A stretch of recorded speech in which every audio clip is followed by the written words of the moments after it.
Hello everyone, welcome to this class and welcome to Apna Sapna JRF. आज की class में हम पढ़ने वाले हैं DNA replication for mole bio for CSIR net life science.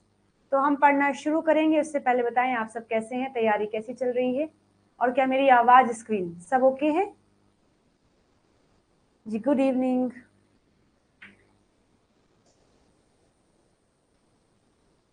Good evening everyone, good evening. Audio video clear है? बता दो एक बार, audio video clear? All okay, good.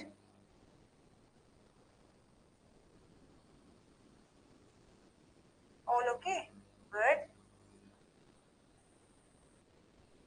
ठीक है। All good, excited for the mole bio? Exactly, same with me.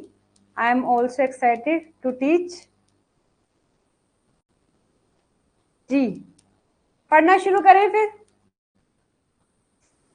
पढ़ना शुरू करें। डीएनए रेप्लिकेशन, आज हम पढ़ने वाले हैं डीएनए रेप्लिकेशन। पीडीएफ शेयर करने में थोड़ा सा लेट हो गया है, लेकिन एक बार बताओ मुझे, सुबह वाली क्लास जो हुई थी वो किस किस ने देखी और किस किस ने एक बार जाकर के रिवाइज करी? जी बताएं।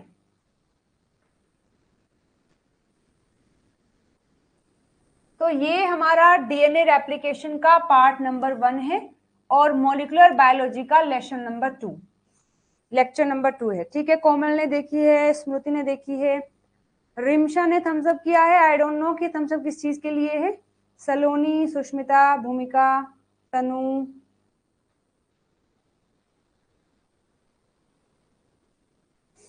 न्यूक्लियोसोम वाला टॉपिक, तनु हमने ये टॉपिक कंप्लीट कर रखा है अपने सेल बायोलॉजी में। सो सेल बायोलॉजी का शायद लास्ट 3rd टॉपिक है जीनोमिक ऑर्गेनाइजेशन के नाम से। वहां हमने डिटेल में पढ़ा है अबाउट दिस। ये बस मैंने आपको आज इसलिए पढ़ाया था ताकि थोड़ा सा रिवाइज हो जाए, क्योंकि इसी कॉन्सेप्ट को हम मोल बायो में शुरू करने वाले हैं। Very good Rimsha, very good. जिसने शॉर्ट नोट बना लिए हैं बहुत अच्छे। आप देखना खुद, जिसने भी नोट्स बना लिए हैं आप खुद देखना, लास्ट टाइम में जब आपके एग्जाम के 15 से 20 दिन रह जाएंगे, खुद आप देखोगे कितना जल्दी से और कितना अच्छे से आप रिवाइज कर पा रहे हैं अपने सभी टॉपिक को।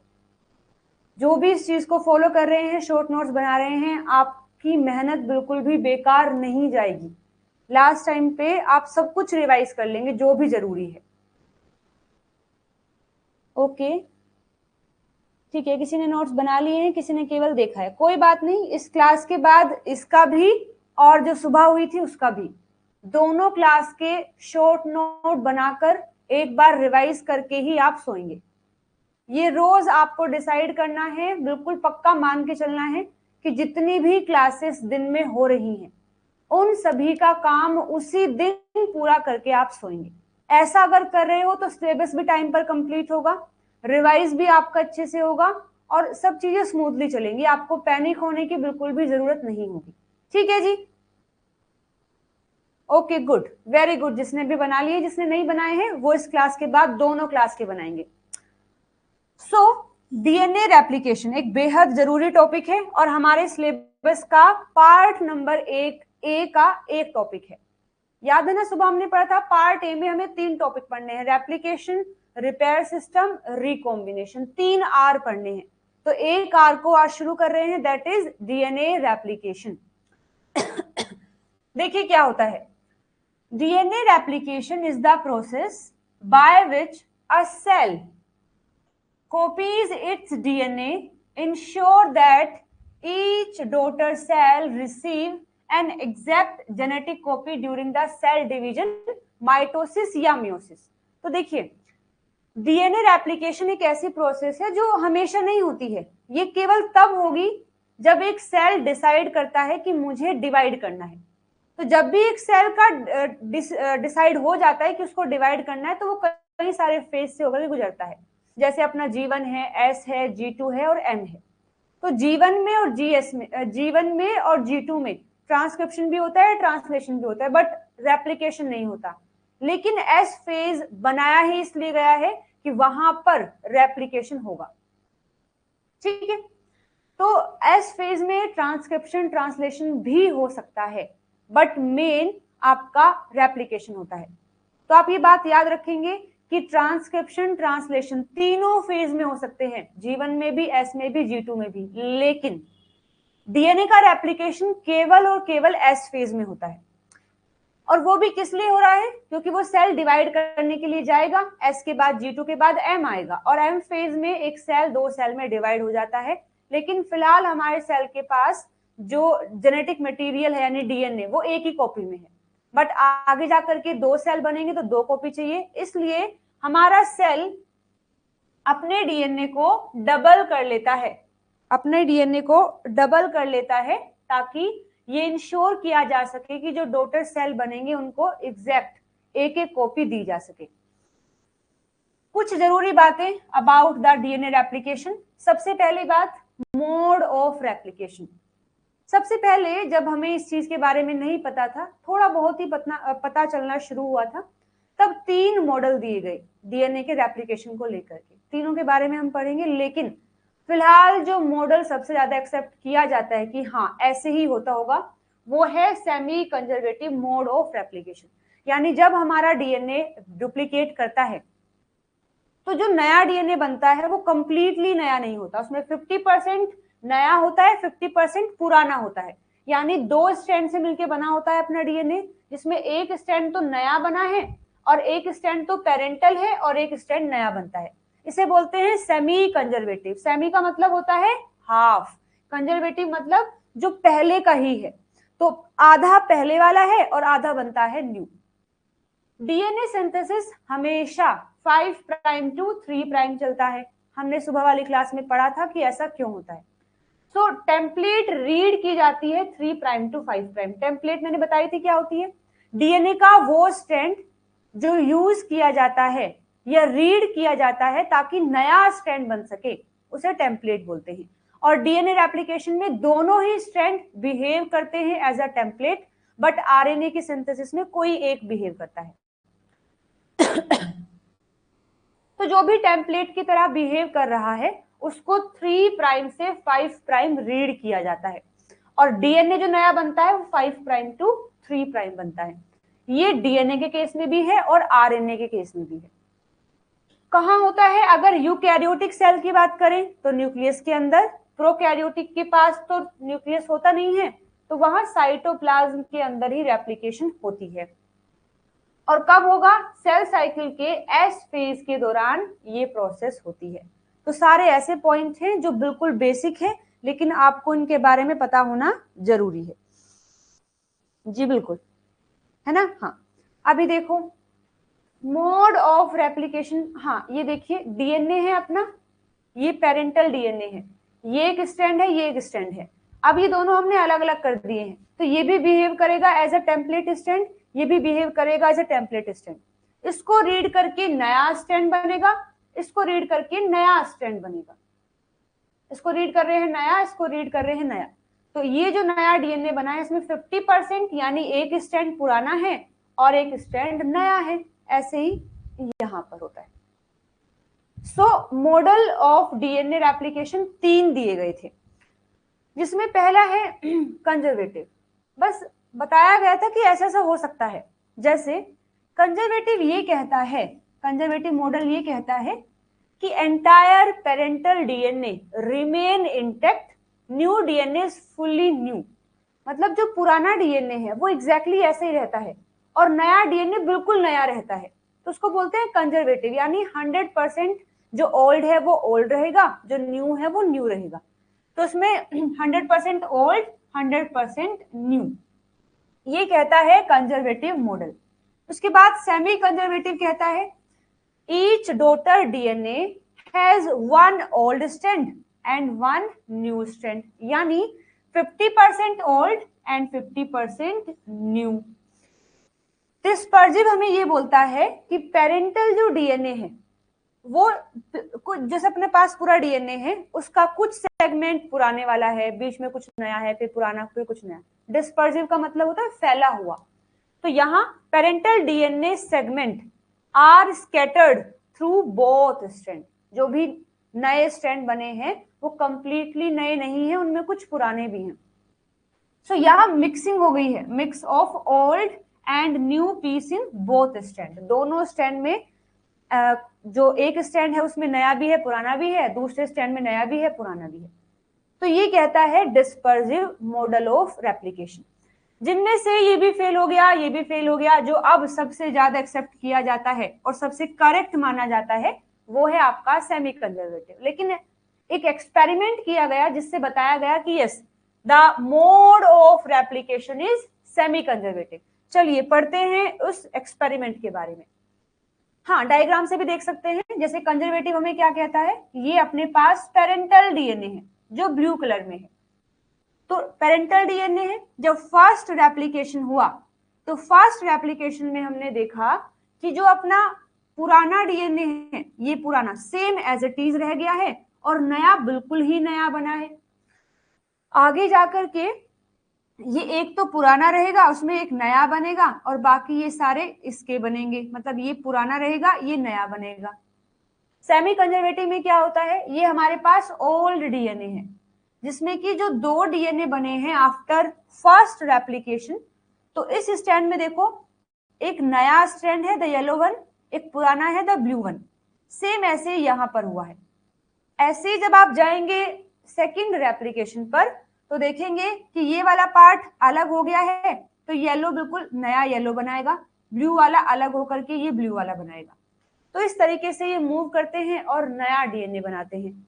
डिस्पर्सिव में देखिए क्या हुआ है, डिस्पर्सिव में ये अपना ओल्ड डीएनए है।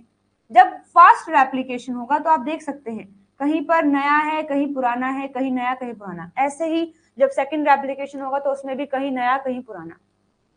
सो करेक्ट मॉडल कौन सा है, semi conservative. Each new DNA molecule contain one parental strand and one new strand. This is called semi-conservative model. चलिए मैं आपको एक एक्सपेरिमेंट समझा देती हूँ जिसकी हेल्प से हमने या सभी को ये पता लगा कि हाँ the mode of replication is semi conservative. Experiment देखिए क्या कहता है। एक्सपेरिमेंटल प्रूफ किसने दिया था, मेसेल्सन एंड स्टेहल। एक्सपेरिमेंट हुआ था 1958 के अंदर और ऑर्गेनिज्म जो यूज किया गया था वो था अपना एस्चेरिचिया कोलाई, जिसको ई कोलाई भी बोलते हैं। टेक्निक कौन सी यूज हुई है, density gradient centrifugation using the heavy nitrogen यानी N15 एंड लाइट नाइट्रोजन यानी N14। ये टेक्निक हमने सेल बायो में पढ़ी है, मैं उम्मीद करती हूँ आपको याद होगी। इस टेक्निक में हमने क्या करना था, डेंसिटी के बिहाफ पर हम चीजों को सेपरेट करते हैं। जिसकी डेंसिटी ज्यादा है वो बॉटम पर आएगा, जिसकी डेंसिटी कम है वो अबव रह जाएगा। तो ये ऑर्गेनिज्म हमने यूज किया, इस टेक्निक को यूज किया और यहाँ हमने नाइट्रोजन का इस्तेमाल किया। N15 that is the heavy nitrogen और N14 that is the light nitrogen.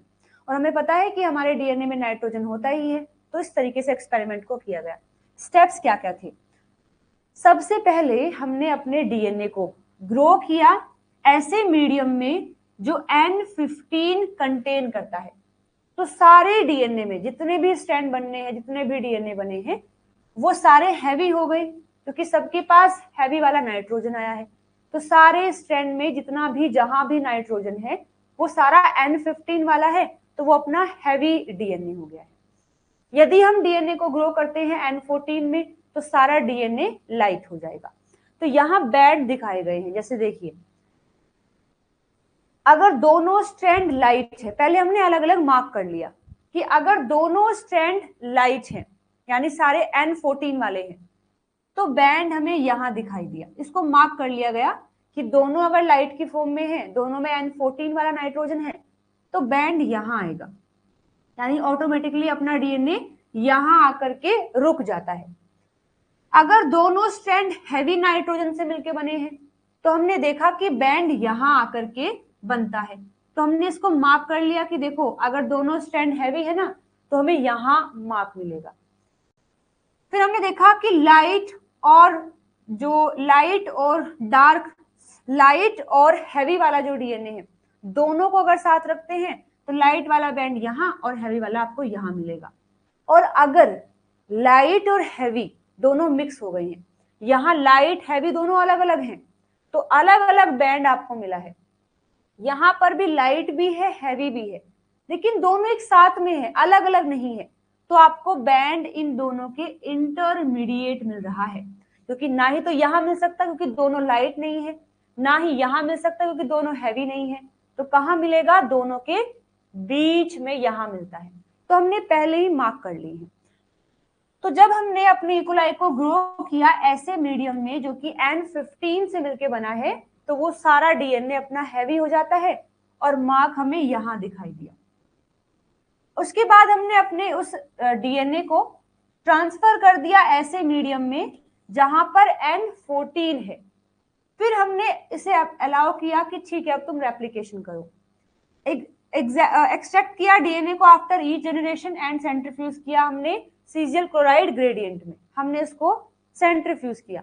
हमें देखने को मिला कुछ ऐसा बैंड, मतलब जब हमने इसको केवल लाइट में ग्रो किया तो ये बैंड, हैवी में ग्रो किया तो ये बैंड, लाइट हैवी दोनों को अलग अलग रखा तो ये दो बैंड। लेकिन जब हमने एक बार हैवी में ग्रो करके दूसरी बार जब लाइट वाले नाइट्रोजन में ग्रो किया तो बैंड हमें यहां दिखाई दिया। अब इससे ये तो फॉर श्योर हो गया कि अपना DNA conservative mode of application तो नहीं रखता है, क्योंकि अगर ऐसा होता तो हमें ये वाला मिलना चाहिए था, है ना?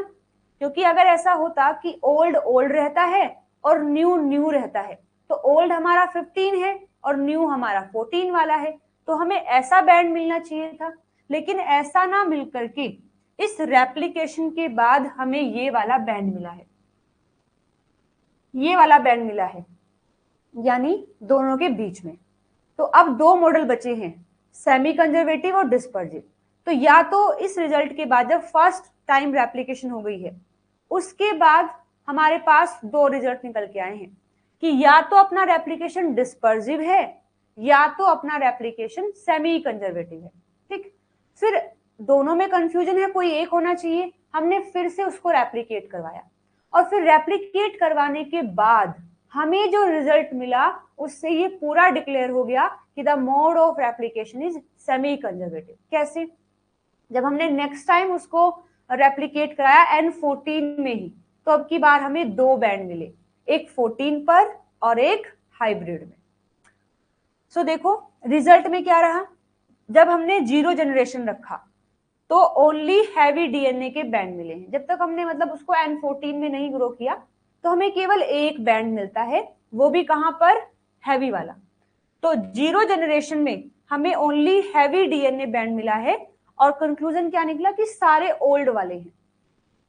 जब फिर हमने फर्स्ट जनरेशन की 1 इंटरमीडिएट बैंड मिला। ये फर्स्ट जनरेशन हमने कब की है?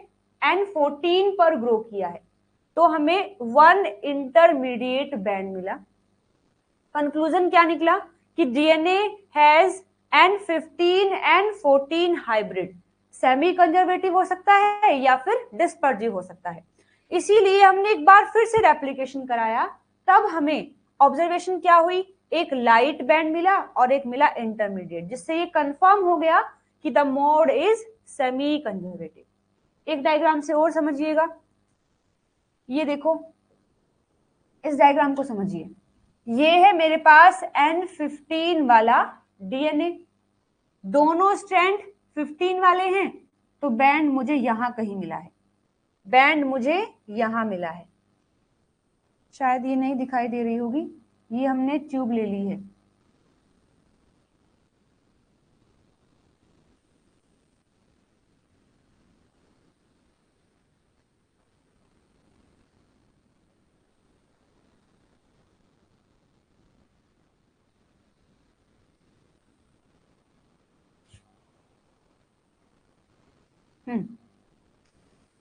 सो इस वाले एक्सपेरिमेंट में हमारा डीएनए में दोनों स्ट्रैंड हैवी नाइट्रोजन वाले हैं, तो हमें यहां बैंड मिला, कोई डाउट नहीं, मिलना भी यहीं पर था।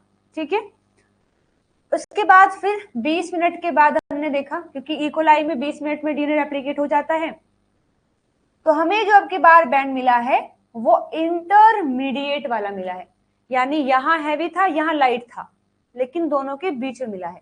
तो आफ्टर फर्स्ट रेप्लिकेशन हम 3 ऑप्शन में से एक को कट कर चुके हैं कि कंजर्वेटिव तो बिल्कुल नहीं है, क्योंकि अगर कंजर्वेटिव होता तो हमें यहाँ 2 बैंड मिलने चाहिए थे, एक हैवी वाला और एक लाइट वाला, क्योंकि हैवी वाला हैवी रहेगा, लाइट वाला लाइट रहेगा, लेकिन कंजर्वेटिव तो नहीं होता है। तो इस एक्सपेरिमेंट के बाद, फर्स्ट रेप्लिकेशन के बाद हम ये डिक्लेयर कर देते हैं कि कंजर्वेटिव तो बिल्कुल नहीं है। इसके बाद फिर जनरेशन 1 हो गई है, फिर जनरेशन 2 में आते हैं। जनरेशन 2 में हमने देखा कि अब की बार हमें जो बैंड मिले हैं वो एक तो है लाइट वाला, एक है इंटरमीडिएट वाला, जिससे कि ये कंफर्म हो गया कि the mode is semi conservative. क्योंकि देखो, जब ये अलग अलग होंगे, ये रेड वाला यहां आ गया, ये जो ग्रीन वाला है ये यहां चला गया, और क्योंकि n 14 पर कर रहे हैं तो ये स्टैंड भी 14 वाला होगा, ये स्टैंड भी 14 वाला होगा, तो ये तो बिल्कुल 14 वाला रह गया है और ये आपका हाइब्रिड वाला रह गया है। ठीक है, जिस वजह से हमें 2 बैंड अब की बार मिले हैं, N1414 एंड N1415। अगर सेकेंड रेप्लिकेशन के बाद भी हमें केवल एक ही बैंड मिलता, यही इंटरमीडिएट वाला, तो हम ये कहते कि मोड कौन सा है, डिस्पर्सिव है। लेकिन क्योंकि हमें 2 बैंड मिल गए हैं तो अब हम कह सकते हैं कि मोड सेमी कंजर्वेटिव है। बताइए, कोई डाउट है यहां तक?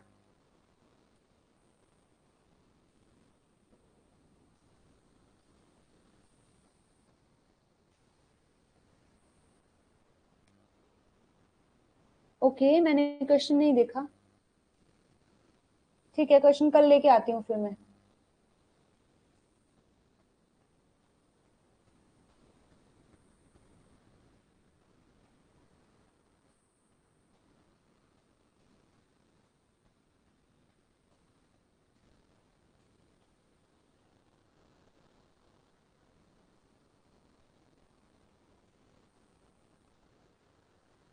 माई का क्वेश्चन है कि अगर semi conservative DNA make cell 100 time divide करता है तो कितने सेल में हाइब्रिड डीएनए मिलेगा? वो तो ओनली 2 ही रहेगा। देखो क्यों? क्योंकि जो आपका सबसे पहले वाला स्ट्रैंड है केवल वो N15 का है, तो चाहे आप कितनी भी जनरेशन तक लेके जाओ, ये जो इंटरमीडिएट वाला बैंड है ये कभी डिसअपेयर नहीं होगा, कभी भी नहीं, क्योंकि ये दोनों स्ट्रैंड तो हमेशा बने ही रहेंगे। हाँ, अब अगर आप 14 में ग्रो कर रहे हैं तो बाकी सारे स्ट्रैंड 14 वाले आएंगे, लेकिन N15 के जो 2 स्ट्रैंड से हमने शुरू किया था वो 2 हमेशा रहेंगे ही रहेंगे, चाहे तुम 1000 बार कराओ चाहे 10,000 बार कराओ। लेकिन तो ये वाला बैंड कभी भी डिसअपेयर नहीं होगा, ये वाला बैंड थोड़ा थिक होता हुआ चला जाएगा, ये बैंड थोड़ा थिन होता रहेगा, बट कभी भी खत्म नहीं होगा।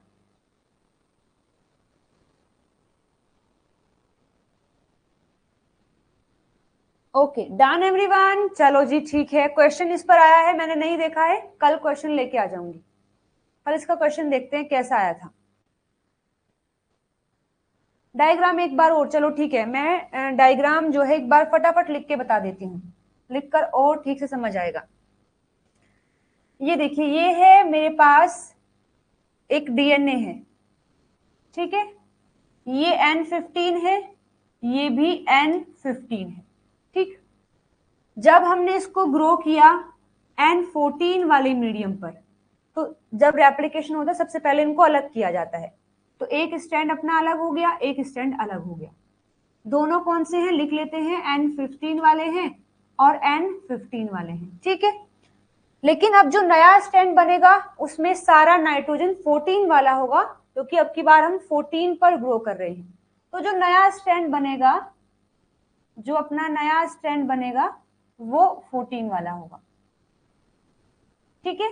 तो यहां अगर टेस्ट ट्यूब की बात करें तो एक ही बैंड आपको मिलता है, बस एक, वो भी कौन सा, N15 N15 वाला।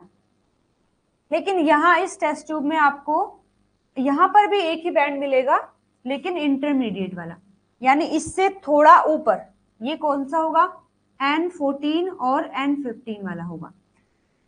उसके बाद फिर आप इसको अलग N14 पर ही ग्रो कर रहे हैं, N14 पर, तो पहले इसकी बात करते हैं, ये अलग अलग हो जाएंगे, दोनों स्ट्रैंड अलग होंगे। तो एक तो व्हाइट वाला है और N14 है, एक इसमें कौन सा है, अच्छा ये भी कर लेते हैं, ये इसका भी यहां लिख लेते हैं, ये N14।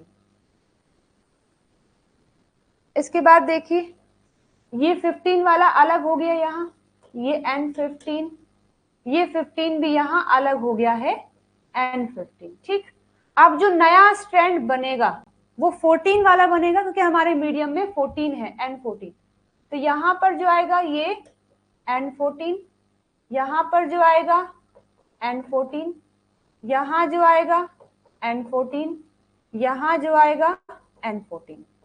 ठीक, तो अब की बार टेस्ट ट्यूब में जब आप देखेंगे तो आपको दो टाइप के बैंड मिलेंगे, एक तो ये इंटरमीडिएट वाले है ना, जो कि यहां पर थे, ये N14, N15, और एक बैंड आपको ऊपर मिलेगा N14, N14 वाला। ठीक है, तो इन्हीं दो बैंड की वजह से हम डिक्लेयर कर पाए कि yes the mode is semi conservative. तो फर्स्ट 20 मिनट में हमने ये डिक्लेयर कर दिया कि मोड इज नॉट कंजर्वेटिव, क्योंकि कंजर्वेटिव अगर होता तो हमें यहाँ दो बैंड मिलने चाहिए थे, N15 15 और N14 14, क्योंकि कंजर्वेटिव ने कहा था कि ओल्ड ओल्ड रहता है, न्यू न्यू रहता है। तो ओल्ड कौन सा है 15, न्यू कौन सा बनना था 14, तो दो बैंड मिलने चाहिए थे लेकिन एक मिला है। तो ये डिक्लेयर हो गया कि भाई कंजर्वेटिव तो बिल्कुल नहीं है। तो फर्स्ट 20 मिनट में हमने डिक्लेयर कर दिया कि the mode is not conservative. Next 20 minute में टोटल अगर मिलाएं तो 40 मिनट हो जाती है। नेक्स्ट 20 मिनट में जब हमें दो बैंड मिले तो हमने ये भी डिक्लेयर कर दिया कि the mode is not dispersive, क्योंकि अगर मोड डिस्पर्सिव होता तो हमें ये लाइट वाला नहीं मिलना चाहिए था, क्योंकि डिस्पर्सिव में सारे ही हाइब्रिड होते हैं, है ना, सारे हाइब्रिड रहने थे, तो हमें एक ही बैंड मिलना चाहिए था। लेकिन सेकेंड रेप्लिकेशन के बाद या फिर नेक्स्ट 20 मिनट के बाद या फिर शुरू से लगाएं तो 40 मिनट के बाद हमने ये डिक्लेयर कर दिया कि the mode is not dispersive. तो हमारे पास ऑप्शन बचा the mode is semi conservative. Okay everyone, अब जब आप आगे और उसको रेप्लिकेट करते रहोगे तो 14 वाले बढ़ते रहेंगे, क्योंकि नेक्स्ट टाइम देखो ये 14 14 अलग होंगे, तो इससे ही 4 14 वाले बनेंगे, इससे 4 14 वाले बनेंगे, इससे एक 14 वाला बनेगा, एक हाइब्रिड बनेगा, इससे एक 14 एक हाइब्रिड। लेकिन हाइब्रिड जो है वो हमेशा सेल के अंदर रहेगा ही रहेगा, हाइब्रिड कभी डिसअपीयर नहीं होगा। यानी जैसे जैसे आप उसको आगे रेप्लिकेट करते रहोगे ये वाला बैंड और पतला होता रहेगा और ये वाला बैंड और ज्यादा थिक होता रहेगा।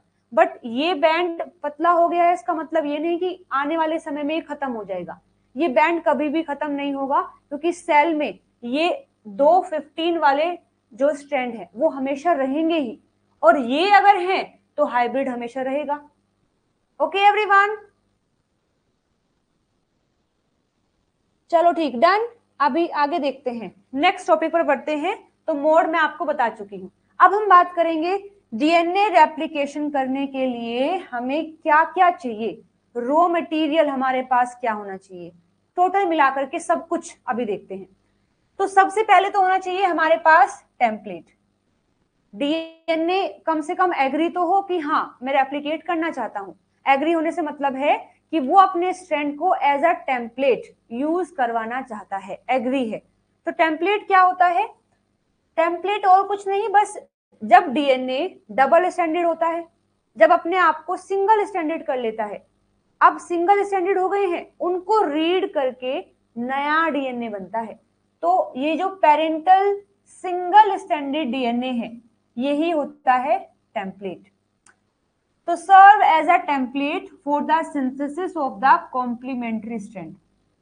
जो नया स्ट्रैंड बनेगा जिसको कॉम्प्लीमेंट्री स्ट्रैंड भी कहते हैं, जो कि उसका कॉम्प्लीमेंट्री होता है, तो टेम्पलेट बिहेव करता है ताकि उसको रीड करके नया बन सके। फर्स्ट रिक्वायरमेंट अपनी टेम्पलेट हो गई है। सेकेंड रिक्वायरमेंट है बहुत सारे एंजाइम जिनके बारे में हमें बिल्कुल डिटेल में पढ़ना है, लेकिन यहाँ नाम और थोड़ा सा काम बता देती हूँ। सबसे पहले हेलिकेज। हेलिकेज हमारे डीएनए को अनवाइंड करता है, डीएनए के बीच में जो हाइड्रोजन बॉन्डिंग होती है उनको तोड़ करके अलग कर देता है, क्योंकि वो अलग होंगे तभी तो नया स्ट्रैंड बनेगा। तो सबसे पहले हेलिकेज को बुलाया जाता है कि आओ और हमारे डीएनए के बीच के जो हाइड्रोजन बॉन्ड है उनको तोड़ करके अलग अलग कर दो। फिर प्राइमेज आता है। प्राइमेज क्या है? अभी जो यहाँ मेन एंजाइम है दैट इज डीएनए पॉलीमरेज। तो ये डीएनए पॉलीमरेज बिल्कुल स्टार्टिंग से शुरू नहीं कर सकता। जैसे आपको याद हो मेटाबॉलिज्म में हमने पढ़ा था कि जब ग्लाइकोजन की सिंथेसिस होती है तो ग्लाइकोजन सिंथेज नाम का एक एंजाइम आया था जो डी नोवो सिंथेसिस नहीं कर सकता, मतलब स्टार्टिंग नहीं कर सकता। तो उसके लिए हम एक प्रोटीन लेके आए थे, है ना, जिसने थोड़ा सा प्राइमर बना दिया था। सेम यहाँ पर भी ऐसे है कि जो अपना मेन एंजाइम है डीएनए पॉलीमरेज, ये डी नोवो सिंथेसिस नहीं कर सकता, यानी स्टार्टिंग नहीं कर सकता। तो उसको छोटा सा एक सेगमेंट चाहिए होता है जिस पर वो आगे ऐड कर देता है, तो उसको बोलते हैं प्राइमर। तो प्राइमर बनाने के लिए हमें चाहिए होता है primase. So primase lay down the RNA primer. वो जो प्राइमर बनता है वो आरएनए भी हो सकता है, डीएनए भी, बट मोस्टली वो आरएनए होता है। तो आरएनए प्राइमर बनाने के लिए प्राइमेज हमें चाहिए होता है।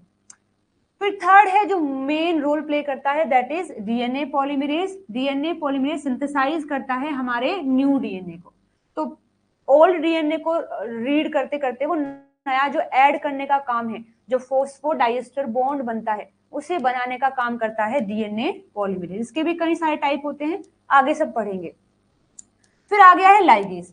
जो प्राइमेज ने प्राइमर बनाया है उस प्राइमर को बाद में हटा दिया जाता है और फिर हटाने के बाद नया स्ट्रैंड बनता है। जहां जहां प्राइमर था वहां वहां नया स्ट्रैंड बनता है और फिर स्ट्रैंड बनने के बाद उनको सील करने का काम अपना लाइगेज करता है।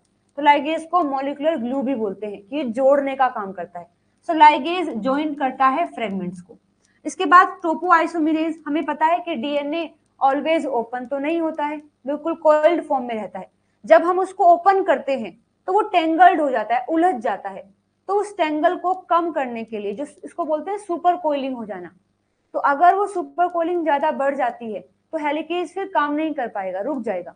और हेलिकेज अगर रुक गया है तो पूरी प्रोसेस रुक जाती है।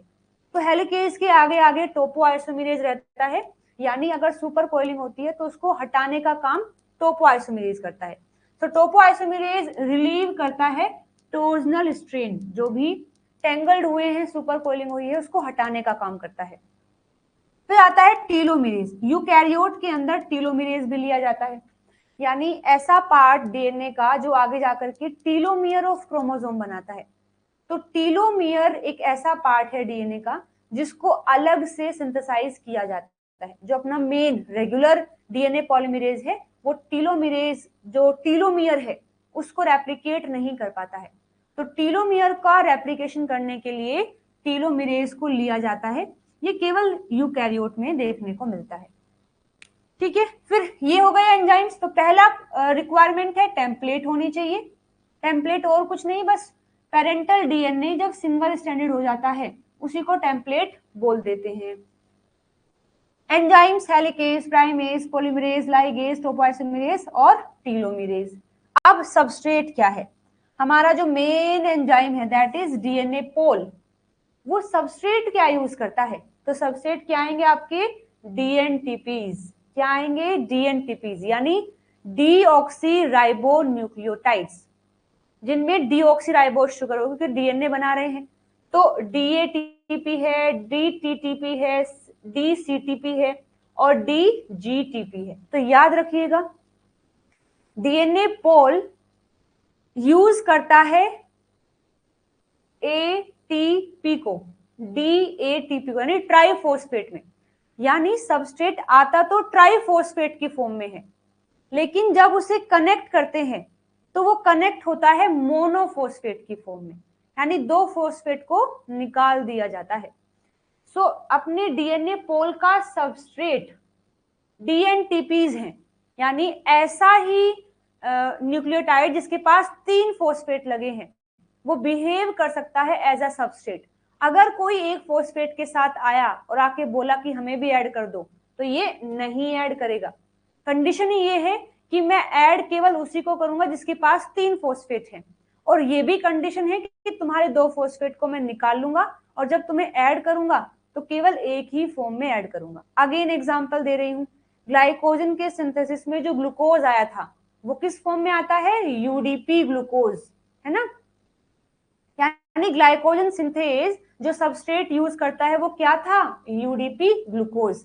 लेकिन चेन में ऐड कौन हुआ, केवल ग्लूकोज, यूडीपी को निकाल दिया गया था। सेम यहां पर भी ऐसे होता है, डीएनए पॉलीमरेज एक्सेप्ट करता है केवल ऐसे मोनोमर को जिसके पास 3 फॉस्फेट हैं, लेकिन 2 फॉस्फेट को निकाल देता है, ऐड करता है उसी को जिसके पास 1 फॉस्फेट रह गया है।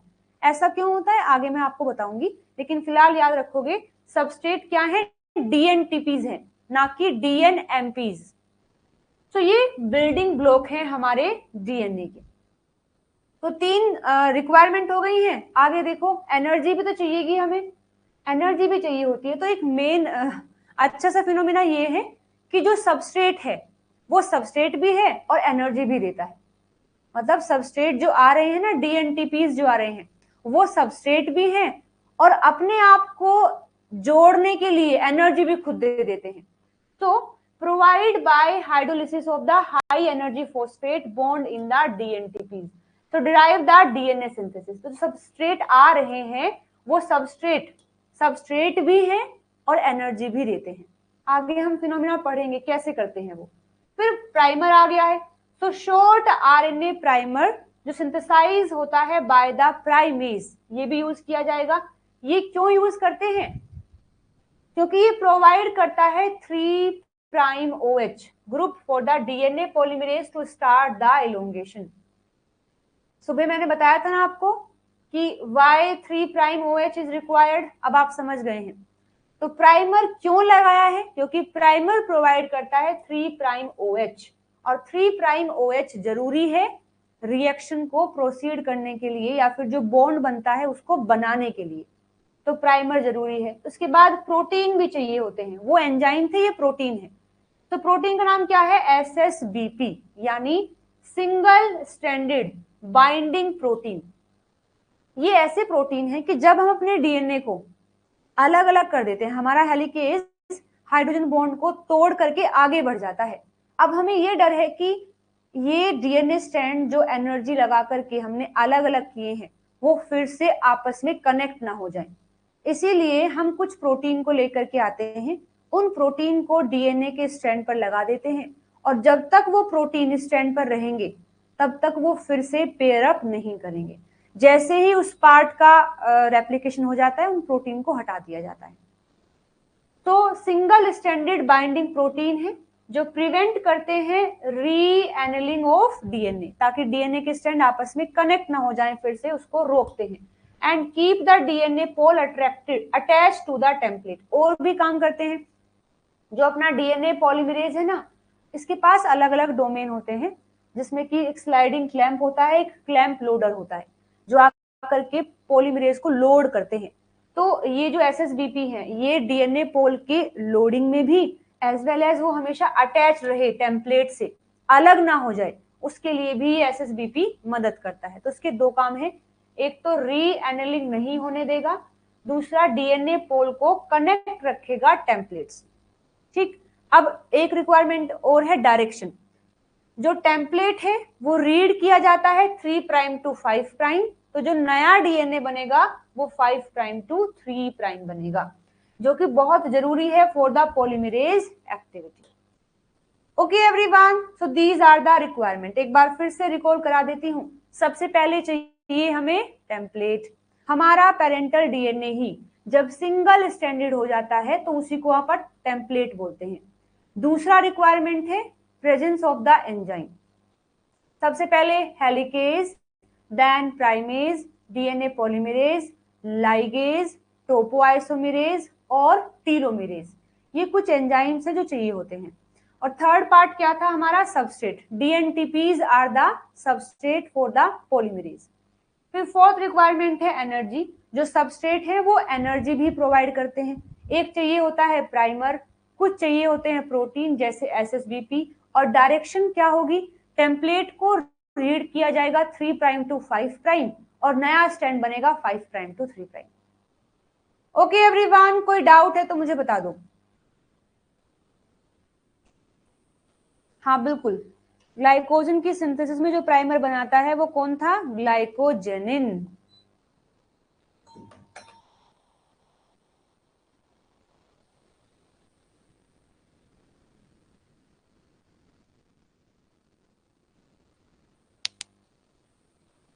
एक डाउट है, सुना है रेप्लिकेशन, ऐसे सुनी मुनी बातों पर विश्वास मत किया करो। अच्छा, सुना है DNA replication non selective process है, इसका मतलब क्या होता है? ठीक है, मैं ही आगे बताऊंगी, नेक्स्ट टॉपिक अपना यही है। नेक्स्ट या नेक्स्ट से नेक्स्ट टॉपिक यही है कि डीएनए पोल नॉन सिलेक्टिव कैसे है। ठीक है, ओके डन, कोई डाउट नहीं, चीजें समझ आ रही हैं, चलो ठीक है, डाउट नहीं है, चलो तो आगे बढ़ते हैं फिर। अभी मैं आप लोगों को पढ़ा रही हूं, अभी हम पढ़ रहे हैं डीएनए सिंथेसिस के लिए कुछ रिक्वायरमेंट हमने देख ली है, कुछ और ऐसी रिक्वायरमेंट जो बिल्कुल जरूरी, हालांकि सभी जरूरी हैं, बट कुछ रिक्वायरमेंट को थोड़ा डिटेल में पढ़ते हैं। जैसे देखिएगा, डीएनए सिंथेसिस रिक्वायर डीऑक्सीराइबोन्यूक्लियोसाइड ट्राइफॉस्फेट यानी dNTPs and primer template junction. यानी अपना जो डीएनए पॉलीमरेज है वो कब रिएक्शन चालू करेगा? जब ये दो कंडीशन होंगी, एक तो डीएनटीपीज होना चाहिए और सेकंड प्राइमर और टेम्पलेट का जंक्शन होना चाहिए। नाम से ही बहुत चीजें आसान है, यानी ये अपनी टेम्पलेट है मान लो, और ये आ गया है प्राइमर, तो उसको बोलेंगे टेम्पलेट एंड प्राइमर जंक्शन। तो ये चाहिएगा, साथ में हमें डीएनटीपीज चाहिएंगे जिनको ऐड करना है। तो देखो, जो फर्स्ट रिक्वायरमेंट हमने बोली है, new synthesis require the 4 deoxyribonucleoside triphosphate, यानी डीजीटीपी, डीसीटीपी, डीएटीपी और dTTP. Nucleoside triphosphate have 3 phosphoribosyl group that are attached via the 5' hydroxyl of the 2' deoxyribose. Sugar कौन सी है? 2' deoxyribose, यानी ऐसी शुगर जिसके सेकेंड प्राइम पर हमने क्या कर दिया है? डीऑक्सी कर दिया, मतलब वहां से ऑक्सीजन को हटा करके जो हाइड्रोक्सिल ग्रुप था वो हमने एच कर दिया है। सो 2' डीऑक्सीराइबोज के 5' पर जो हाइड्रोक्सिल ग्रुप है वहां 3 फॉस्फेट कनेक्ट होते हैं, ऐसा सबस्ट्रेट हमें चाहिए। So the phosphoribosyl group proximal to the deoxyribose is called the alpha phosphate, बाकी बीटा और गामा, जैसे आप इस डायग्राम में देखेंगे। ये है अपनी पेंटोज शुगर, फर्स्ट कार्बन पर लगा होता है बेस, इन चारों में से कुछ भी हो सकता है। जो अपना 4th कार्बन है उस पर लगा है 5th कार्बन, 5th कार्बन पर लगे हैं 3 फॉस्फेट। जो सबसे पास में है, प्रोक्सिमल जो पास में है, उसे आप अल्फा फॉस्फेट बोलेंगे, उसके नेक्स्ट को आप बीटा बोलेंगे और उससे नेक्स्ट को आप गामा बोलेंगे। ये है अपने डीएनए पॉलीमरेज का सबस्ट्रेट। अगर आप इसको एडीपी बना दे, यानी इस फॉस्फेट को हटा दोगे या फिर इसको हटा दोगे, तो डीएनए पॉलीमरेज बिल्कुल एक्सेप्ट नहीं करेगा। उसे एग्जैक्टली ऐसा ही सबस्ट्रेट चाहिए बस। हाँ, यहां चाहे कुछ भी हो, ए हो, जी हो, सी हो, टी हो, डजंट मैटर, उसे बस ये तीनों फॉस्फेट चाहिए, उसे बस ये तीनों फॉस्फेट चाहिए। ठीक है, तो ये है सबस्ट्रेट पहला। तो पहली रिक्वायरमेंट हमने बात कर ली है, डीएनटीपीज होने चाहिए। अब बात करते हैं प्राइमर टेम्पलेट जंक्शन की। सो प्राइमर टेम्पलेट जंक्शन जो सेकेंड एसेंशियल सबस्ट्रेट है हमारे डीएनए पॉलीमरेज का, नाम से इंडिकेशन है, primer template is a special structure form during the DNA replication, जहां पर एक शॉर्ट डबल स्टैंडर्ड रीजन बन जाता है। हालांकि हमने अपना डीएनए अलग अलग करके सिंगल स्टैंडर्ड कर दिया है, लेकिन छोटा सा पोर्शन डबल स्टैंडर्ड होता है, जिसमें कि एक तो पेरेंटल टेम्पलेट है और दूसरा प्राइमर है। तो जैसे देखो, इसी पूरा डीएनए है, ये वाला पार्ट है टेम्पलेट, पूरा क्या है? सिंगल स्टैंडर्ड है। लेकिन जैसे ही यहाँ प्राइमर कनेक्ट हो जाता है तो केवल इतना पार्ट, ये वाला पार्ट हो गया है डबल स्टैंडर्ड। ये चाहिए हमारे डीएनए पॉलीमरेज को। डबल स्टैंडर्ड, लेकिन जो डबल स्टैंडर्ड है वो दोनों डीएनए नहीं है, एक डीएनए है और एक प्राइमर है। ठीक है, तो देखो जो शॉर्ट डबल स्टैंडर्ड रीजन होता है बना होता है प्राइमर से, जो कि एक शॉर्ट स्ट्रैंड है आरएनए का, समटाइम डीएनए भी हो सकता है, with a free 3 prime OH. The main point, primer चाहे कुछ भी हो, डीएनए हो आरएनए हो, बट मेन ये है उसके पास फ्री 3 प्राइम ओएच होना चाहिए, क्योंकि यही 3 प्राइम ओएच इनिशिएट करता है for the formation of DNA, formation of phosphodiester bond. एक अपना टेम्पलेट स्ट्रैंड है ही, जो कि सिंगल स्टैंडर्ड डीएनए है जिसको कॉपी किया जाता है। तो ये जो पार्ट है इसी को बोलते हैं टेम्पलेट प्राइमर जंक्शन। तो ये यहां तक डबल स्टैंडर्ड हो गया है, लेकिन इसके बाद सारा सिंगल स्टैंडर्ड है। तो देखो ये क्यों जरूरी है, मतलब ये जंक्शन होना क्यों जरूरी है। DNA polymerase can not initiate DNA synthesis de novo, बिल्कुल नए तौर से अपना डीएनए पॉलीमरेज रिएक्शन को चालू नहीं कर सकता है। इसे रिक्वायर्ड होता है एक टेम्पलेट स्ट्रैंड रीड करने के लिए और मैच करने वाले bases. A primer with a free 3 prime OH group to add the nucleotide. तो उसके पास उसे क्या चाहिए, एक तो टेम्पलेट स्ट्रैंड चाहिए जिसको रीड करना है और उसी को मैच करते हुए बेस हमें लगाने हैं, और क्या होना चाहिए, एक प्राइमर जिसके पास 3 प्राइम ओएच एक्सपोज्ड फॉर्म में हो। ओके, तो ये दो रिक्वायरमेंट मेन है। फॉर्मली अगर देखा जाए, only the primer portion of the primer template junction is a substrate for DNA synthesis, because only the primer is chemically modified during the DNA synthesis। यानी हम कह रहे हैं कि this is the substrate of DNA polymerase, लेकिन इसमें कोई change नहीं होता है, ये एज इट इज रहेगा। जो चेंज करेगा हमारा डीएनए पॉलीमरेज वो इसको चेंज करेगा, क्योंकि इसी पर एडिशन होता है, यहां पर एडिशन होता हुआ चला जाएगा। ठीक है, तो हालांकि ये सबस्ट्रेट की तरह बिहेव कर रहा है, लेकिन इसमें कुछ चेंज नहीं होता है, इसको तो बस रीड करना है और इसी के कॉम्प्लीमेंट्री लगाते हुए जाना है। So the template provide only the information जो कि नेसेसरी है to select which nucleotide are added.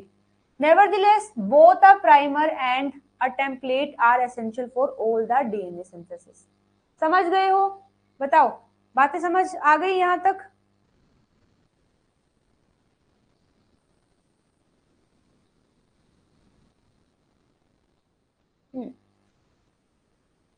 Okay done. तो दो सबस्ट्रेट जरूरी हैं हमारे डीएनए पोल के लिए। So DNA synthesized by extending the 3 prime end of the primer।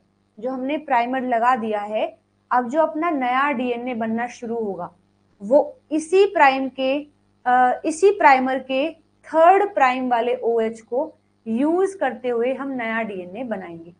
तो देखो मैकेनिज्म ऑफ फॉस्फोडाइएस्टर बॉन्ड, मतलब ये अब आपको बता रहे हैं कि ऐसा क्यों है। प्राइमर के पास तो दोनों एंड है, 3 प्राइम वाला भी है और 5 प्राइम वाला भी है, तो क्यों हमने 3 प्राइम से ही चीजें शुरू करी हैं। तो आपको समझना पड़ेगा फॉस्फोडाइएस्टर बॉन्ड के फॉर्मेशन का मैकेनिज्म, और ये मैं आपको समझा भी चुकी हूँ, एक बार फिर देख लेते हैं। DNA polymerase catalyse the reaction between the 3 prime OH group of the growing DNA stand.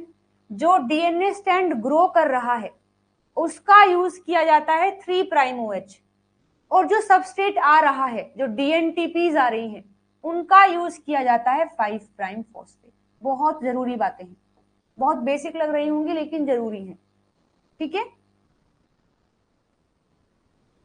देखो 3 प्राइम OH ग्रुप यूज किया जाता है ग्रोइंग डीएनए स्टैंड का, और 5 प्राइम फॉस्फेट यूज किया जाता है इनकमिंग डीएनटीपीज का।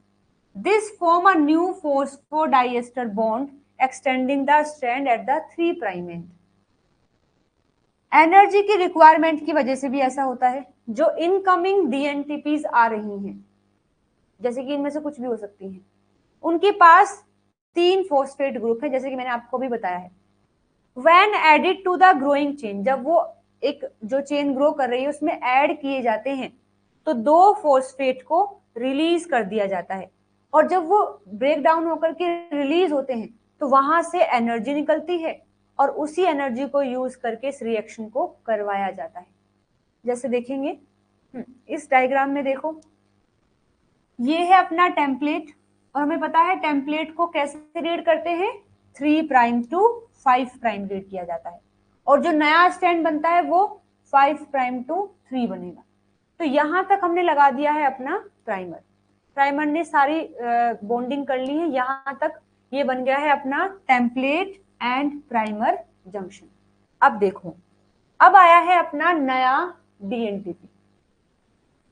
तो जो ग्रोइंग चेन है उसका यूज कर रहे हैं 3 प्राइम OH, और इनकमिंग डीएनटीपीज का यूज कर रहे हैं फॉस्फेट। रीजन क्या है पीछे, इसके पीछे रीजन क्या है, अगर फॉस्फेट पर अटैक करेंगे तो ये 2 फॉस्फेट अलग हो जाते हैं, ये 2 फॉस्फेट देखो निकल गए हैं, तो कुछ एनर्जी निकलेगी, क्योंकि जब ये बॉन्ड ब्रेक होगा बीटा वाला तो कुछ एनर्जी निकलेगी, और फिर इनको कन्वर्ट कर दिया जाता है इनऑर्गेनिक फॉस्फेट में, तो ये बन जाते हैं, मतलब जो एंजाइम यहाँ यूज किया जाएगा वो होता है पायरोफोस्फेटेज, जो 2 फॉस्फेट को अलग अलग कर देता है, यानी दोनों के बीच में जो गामा वाला बॉन्ड है वो भी ब्रेक हो जाता है, जिससे और एनर्जी निकलती है, और उसी एनर्जी को यूज करके फिर यहाँ इन दोनों को कनेक्ट किया जाता है, और फिर इनके बीच में पेयरिंग होती है। यही कारण है कि हमने 3 प्राइम OH को यूज किया है। Okay everyone,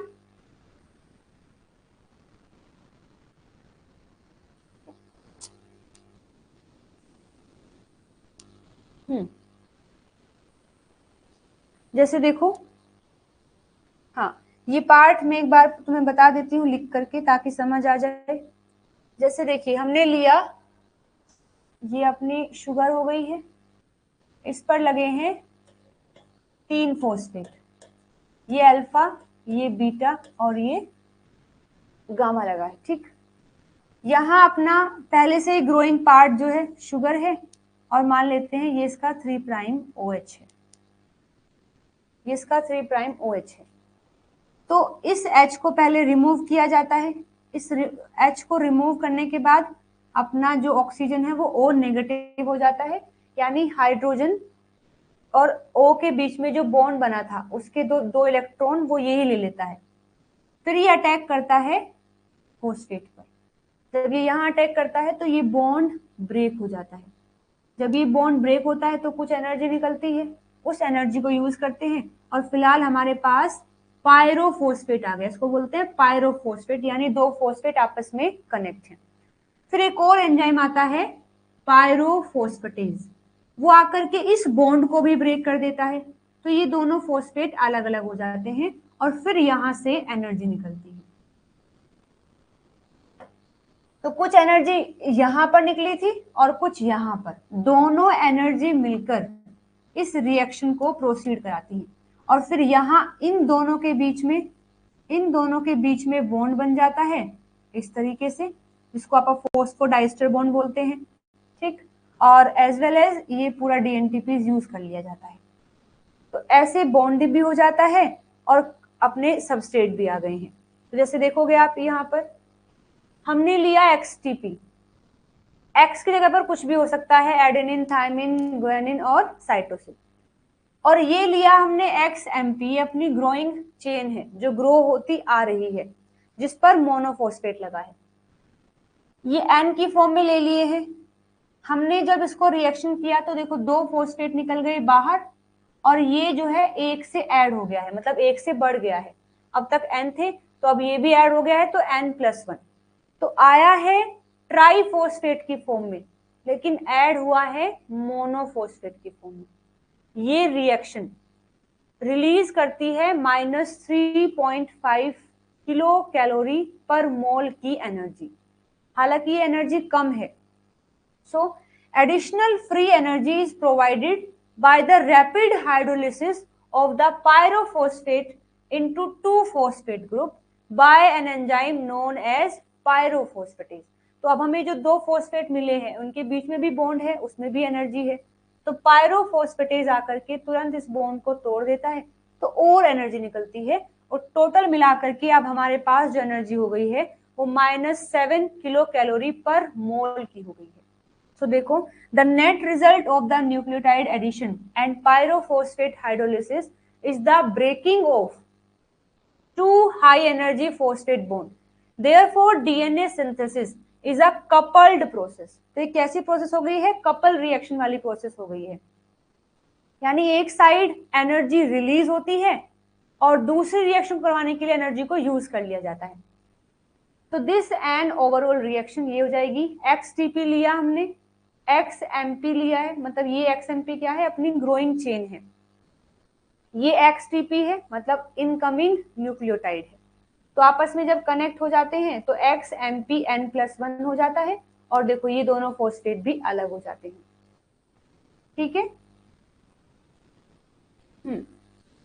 So this is a highly favorable reaction with an delta G of -7 kilocalorie per mole, which correspond to an equilibrium constant. कितना हो जाता है? 10⁵, जिससे मतलब ये है कि इतनी एनर्जी यूज करके हमने इस रिएक्शन को कराया है कि अब ये रिवर्स नहीं हो सकती.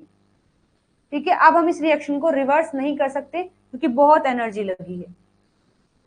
तो ऐसे करते करते हमारा जो डीएनए है वो सिंथेसाइज होता है, यानी जो सबस्ट्रेट आ रहे हैं वो सबस्ट्रेट भी हैं और खुद में पैकेट ऑफ एनर्जी भी है, जो एनर्जी भी दे रहे हैं और अपनी रिएक्शन भी करवा रहे हैं. ओके.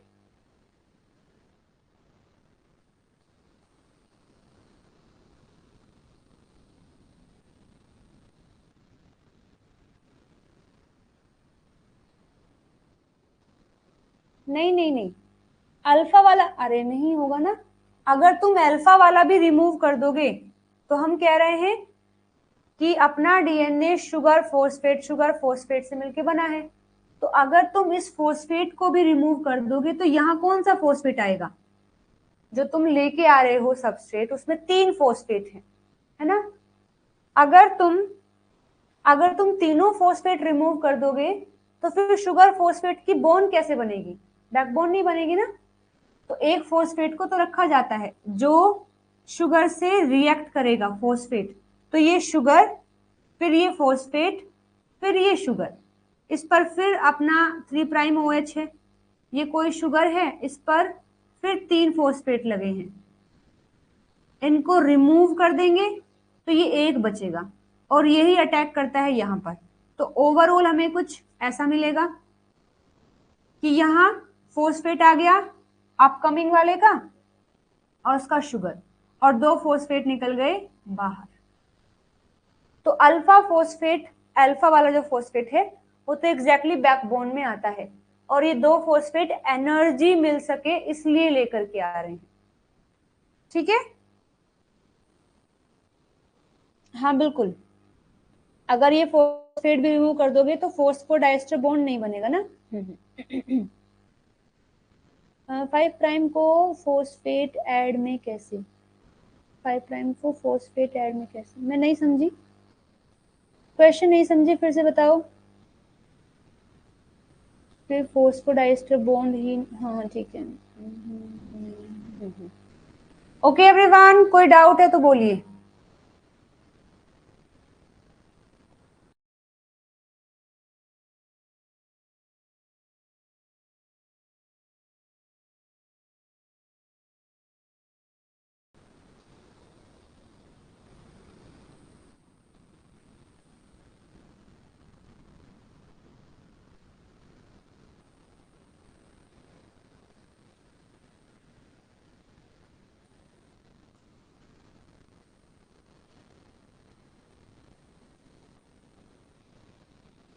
डन.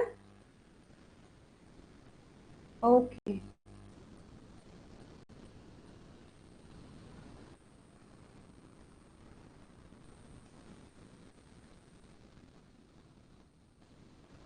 ठीक है, अब देखो आगे the mechanism of DNA polymerase. तो पहले ना हम डीएनए पॉलीमरेज के बारे में पढ़ रहे हैं. कि कैसे वो चीजों को सेलेक्ट करता है, कैसे ऐड करता है, कैसे डिफरेंशिएट करता है अलग अलग, कि कोई और सबस्ट्रेट आ गया तो कैसे कनेक्ट करना है। तो बिल्कुल ध्यान से समझिएगा। Polymerase use a single active site to catalyse the DNA synthesis. अब तक हमने पढ़ा है कि हर एक एंजाइम में एक एक्टिव साइट होती है और वो एक सबस्ट्रेट के लिए काम करती है। बट अपना डीएनए पॉलीमरेज एक ऐसा एंजाइम है जिसके पास एक्टिव साइट एक है, लेकिन उसी एक्टिव साइट पर 4 अलग अलग टाइप के सबस्ट्रेट आकर के बाइंड कर सकते हैं, है ना। डीएनटीपीज कितनी होती है? 4 टाइप की है, एक एडेनिन वाली, थायमिन वाली, साइटोसिन वाली और ग्वानिन वाली। बट डीएनए पोल तो एक ही है। तो हमारा डीएनए पॉलीमरेज, उसके पास एक एक्टिव साइट होती है, वो एक ही एक्टिव साइट को यूज करता है चारों सबस्ट्रेट को ऐड करने के लिए। तो देखो, the synthesis of DNA is catalysed by a class of enzyme जिनको बोलते हैं डीएनए पॉलीमरेज।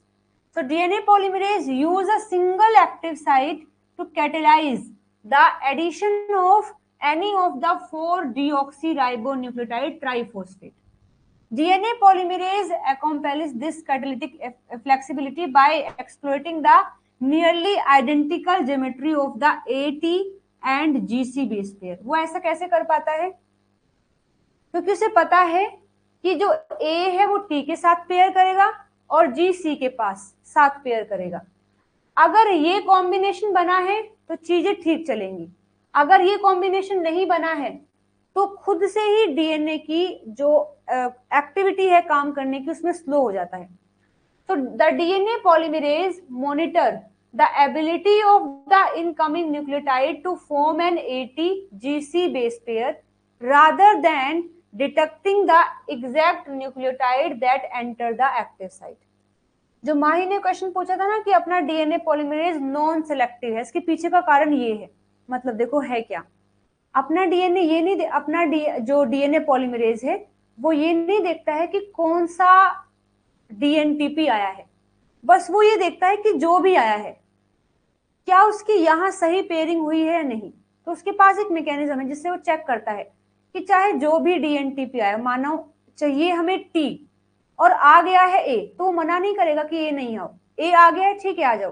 लेकिन यदि ए है और ए चाहिए नहीं है तो ए की बॉन्डिंग सही नहीं हो पाती है। जब वो देखता है कि हाँ ए की बॉन्डिंग नहीं हुई तब उसको निकाल देता है। ठीक है, तो यही कारण है कि अपना डीएनए पॉलीमरेज नॉन सिलेक्टिव है, वो सेलेक्ट नहीं कर रहा है। जैसे वहां बहुत सारे डीएनटीपी रखे हैं, है ना, और क्या किया कि वो अब ऐसे खड़ा होकर सोच नहीं रहा है कि मुझे अच्छा यहाँ पर टी है तो चलो ठीक है ए है आ जाओ, अच्छा यहाँ जी है तो सी है आ जाओ, ऐसा नहीं करता है वो। कोई भी रैंडमली आओ, अगर तुमने पेयरिंग ठीक कर ली है तो ठीक है तुम रहोगे, अगर तुमने पेयरिंग ठीक नहीं किया तो तुमको भगा दिया जाएगा। ये बात है, समझ गए हो?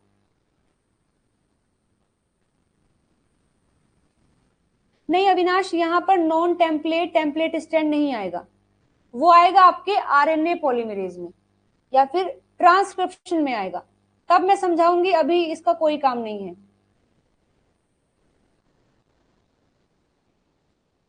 हाँ प्रूफ रीडिंग करता है, बिल्कुल करेगा, प्रूफ रीडिंग करेगा, समझाऊंगी वो भी कैसे करता है। पहले ये समझो कि मैं अभी फिलहाल क्या बता रही हूं, कि वो सिलेक्टिव नहीं है, ऐसे सेलेक्ट नहीं कर रहा होता है कि अच्छा यहां पर अगर जी है, टेम्पलेट में अगर जी है तो वहां जितने भी न्यूक्लियोटाइड रखे हैं उनमें से वो सिलेक्ट नहीं करेगा कि सी वाला आ जाओ, कोई भी आ जाए रैंडम, कोई भी आ जाए। हाँ अगर उसकी पेयरिंग, क्योंकि देखो जो सही आया है वो आराम से पेयरिंग करेगा, पेयरिंग आराम से हो गई है तो उसे क्या ही दिक्कत है, क्योंकि पता है, उसे भी पता है कि ए के साथ टी ही पेयर करेगा, जी के साथ सी ही पेयर करेगा।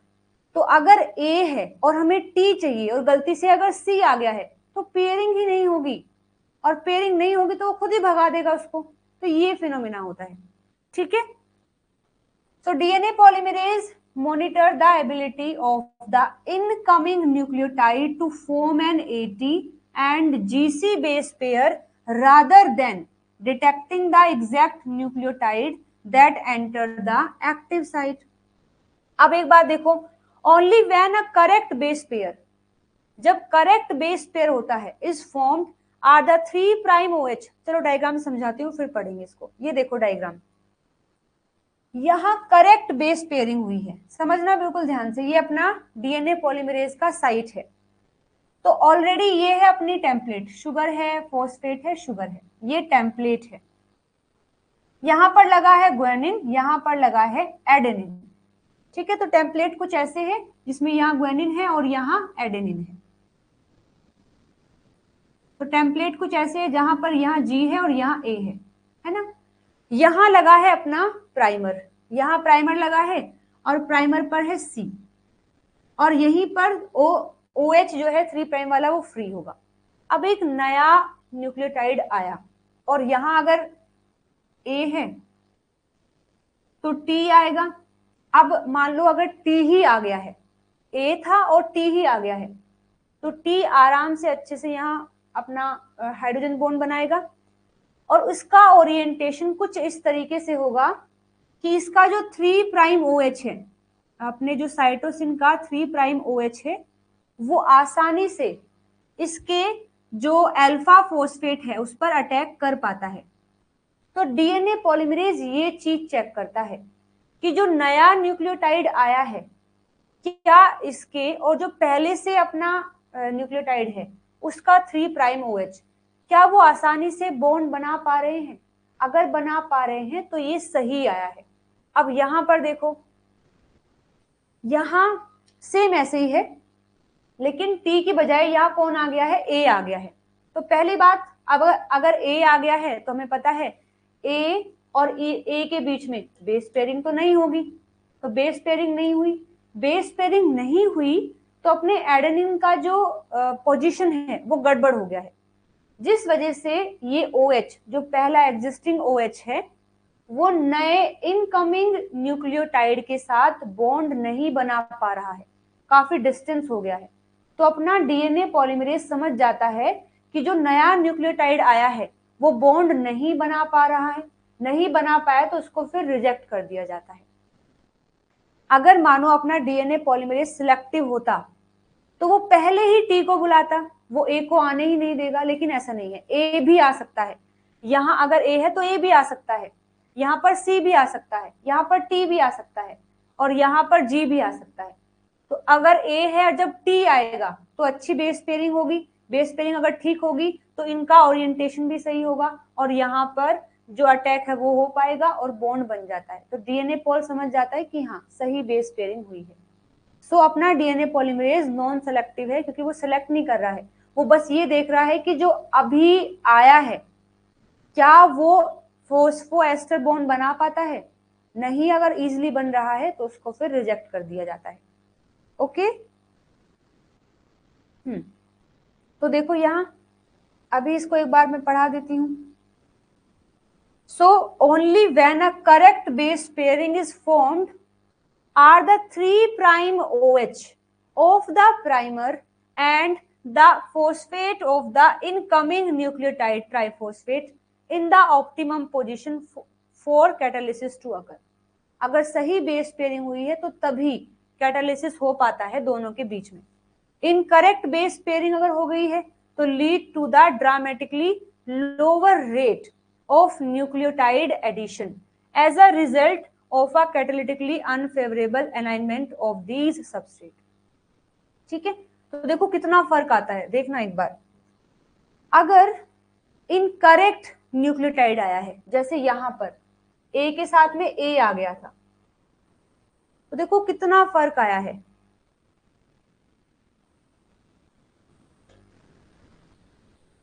Indeed, the rate of incorporation of an incorrect nucleotide is as much as 10,000 fold slower than when the base pairing is correct।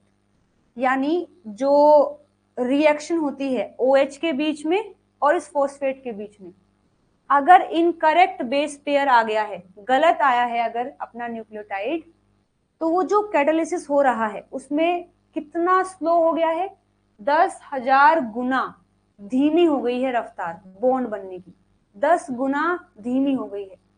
तो समझ जाता है डीएनए पोल की सही सबस्ट्रेट नहीं आया है, तो उसको फिर रिजेक्ट कर दिया जाता है। और इस तरीके से मतलब सेलेक्ट होकर के नहीं, बल्कि हम कैटालिसिस के बिहाफ पर, हम इस बिहाफ पर चेक कर रहे हैं कि कौन बॉन्ड बना पाता है कौन नहीं। हम सिलेक्ट नहीं कर रहे हैं, हम इस बिहाफ पर देख रहे हैं कि सही आया है या गलत आया है। किस बिहाफ पर? कि कैटालिसिस पावर किसकी अच्छी है, कौन जल्दी बॉन्ड बना पाता है। इसी को बोलते हैं काइनेटिक प्रूफ रीडिंग। तो हमारा डीएनए कैसी प्रूफ रीडिंग करता है? काइनेटिक प्रूफ रीडिंग करता है। अब ये नहीं है कि वो इसको भी अलाउ कर रहा है तो समटाइम इसको लगा देगा, नहीं लगाएगा।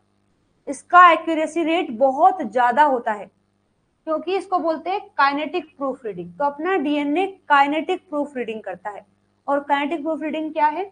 इन which an enzyme favour the catalysis using one of the several possible substrate by dramatically increasing the rate of bond formation only when the correct substrate is present. तो अपना डीएनए पॉलीमरेज इस behalf पर check करता है कि correct हुआ है या इनकरेक्ट हुआ है, कि कौन सा सबस्ट्रेट आकर के कैटालिसिस फास्ट कर पा रहा है। तो जिससे भी कैटालिसिस फास्ट होता है मतलब वो सही आया है, जिससे टाइम लग रहा है तो मतलब वो ठीक नहीं है। ओके जी।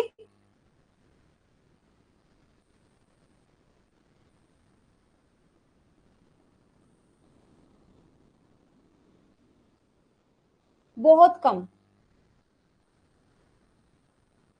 देखो गलतियां तो हो जाती है इससे भी, लेकिन बहुत कम होती है। ये काइनेटिक प्रूफ रीडिंग करता है। चलिए जी ठीक है, आगे बढ़ते हैं। हाँ, अब ये तो हमने कर लिया है कि वो इनके बीच में देख लेता है। अब आपको आरएनटीपीज भी याद होंगे। आरएनटीपीज मतलब राइबो न्यूक्लियोटाइड, जो आरएनए बनाते हैं। तो हमारे डीएनए में वो नहीं आ सकते, लेकिन क्या कारण है? वो भी तो सेम ही है, वो भी तो आ सकते हैं, लेकिन क्यों नहीं आते हैं? अगेन हमारा डीएनए पॉलीमरेज इस चीज को कंट्रोल करता है, चेक करता है कि मुझे केवल डीएनटीपीज लगाने हैं, ना कि आरएनटीपीज। तो उसके पास एक साइट होती है जो ये चेक करती है कि आरएन जो अभी इनकमिंग आया है सबस्ट्रेट, वो आरएनटीपीज तो नहीं है। तो देखो DNA polymerase show an impressive ability to distinguish between ribonucleoside and deoxyribonucleoside triphosphate। RNTPs and DNTPs में भी फर्क कर सकता है। So although RNTPs हमारे सेल में 10 गुना ज्यादा होती हैं एज कंपेयर टू DNTPs, क्योंकि हमने पढ़ा था ना, जब हमने मेटाबॉलिज्म पढ़ा तो हमने पढ़ा कि सारे के सारे जितने भी बनते हैं वो सारे आरएनटीपीज ही बनते हैं, उनको फिर कन्वर्ट किया जाता है डीएनटीपीज में। तो आरएनटीपीज ज्यादा होते हैं एज कंपेयर टू डीएनटीपीज। तो ये 10 गुना ज्यादा कॉन्सेंट्रेशन होती है। They are incorporated at a rate that is more than 1000 fold lower than the dNTPs.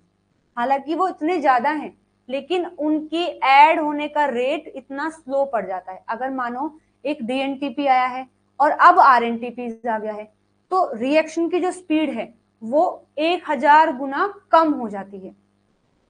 This discrimination is mediated by the steric exclusion of RNTPs from the DNA polymerase active site। तो देखो in DNA polymerase the nucleotide binding pocket cannot accommodate 2' OH। बस यही तो फर्क आता है, बस यही तो फर्क है RNTPs और DNTPs में, कि RNTPs के 2' पर OH होता है और DNTPs पर नहीं होता है।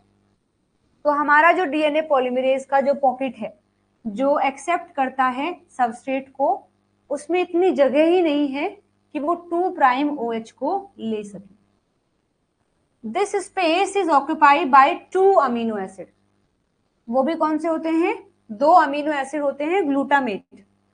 तो वो जो एक्टिव साइट है जो रिकॉग्नाइज करती है कि आरएनटीपी है डीएनटीपी है, वहां 2 अमीनो एसिड लगे हैं जो ये जो वंडरवॉल फोर्स बना करते हैं, यानी कि वंडरवॉल फोर्स से कनेक्ट होते हैं जो भी अपना इनकमिंग सबस्ट्रेट आ रहा है।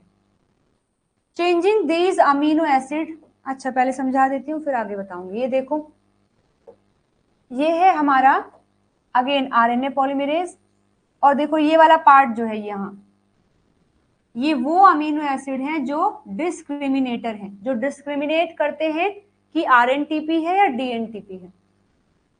तो देखो यहाँ केवल OH है, 3 प्राइम पर OH है, तो इसके लिए अलग से एक प्लेस बनाया गया है। यहाँ नहीं है तो यहाँ ये आराम से रहते हैं। लेकिन अगर गलती से आरएनटीपी आ गया है तो आरएनटीपी आकर के यहाँ स्टीरिक हिंड्रेंस कर देता है। जो अमीनो एसिड यहाँ है ग्लूटामेट, इसके और ये जो OH आ गया है इसके बीच में, तो यहाँ भी दिक्कत आती है और यहाँ भी बॉन्ड बनने में दिक्कत होती है। तो एक तो ये वाला बॉन्ड भी नहीं बन पाता है, और यहाँ जो अपना ग्लूटामेट है और इस OH की वजह से इस OH में और ग्लूटामेट की जो साइड चेन है उन दोनों में स्टीरिक हिंड्रेंस हो जाता है, जिससे वो समझ जाते हैं कि ये वो सबस्ट्रेट नहीं है जो हमें चाहिए। हाँ, ये भी देखा गया है कि अगर आप इस साइड से ग्लूटामेट को हटा करके कोई ऐसा अमीनो एसिड लगा दे जो कि बल्कि नहीं है, जिसकी चेन बहुत, जैसे कि एलेनिन की बात कर लीजिए, उस पर क्या है केवल CH3 है, तो अगर आप यहाँ से ग्लूटामेट को हटा करके एलेनिन लगा देते हैं तो ये अलाउ कर देगा, क्योंकि यहाँ अगर एलेनिन आ गया है तो उसकी ये जो चेन है छोटी हो गई है, तो जब ये OH आता है तो ये आसानी से यहाँ रह सकता है, कोई भी स्टीरिक हिंड्रेंस नहीं होता। तो अगर इन दोनों अमीनो एसिड को चेंज कर दिया जाए तो हमारा डीएनए पॉलीमरेज डिस्क्रिमिनेट नहीं कर पाएगा between rNTP and dNTP. So these amino acid are important for the discrimination between RNTPs and DNTPs. Okay?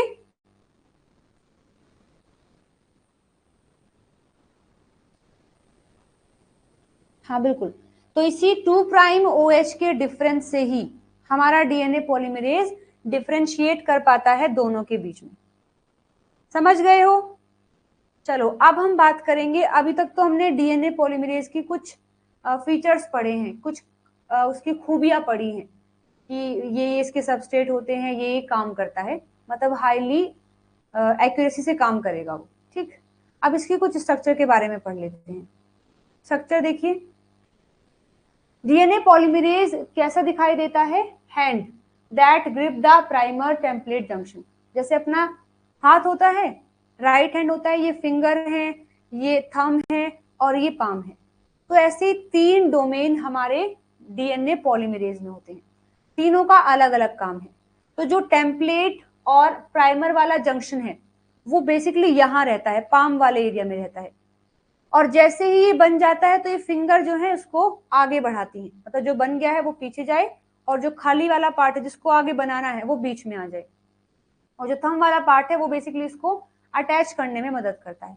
तो डीएनए पॉलीमरेज को समझने के लिए हम एक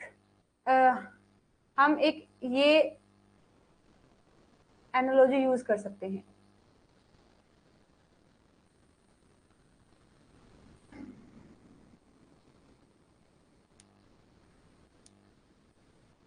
ठीक है, तो ये फिंगर डोमेन है, ये थंब डोमेन है, ये पाम डोमेन है, और ये प्राइमर और टेम्पलेट वाला जंक्शन है। चलिए समझते हैं इनके बारे में। देखिएगा, based on the hand analogy, the 3 domain of the polymerase are called thumb, finger and palm domain.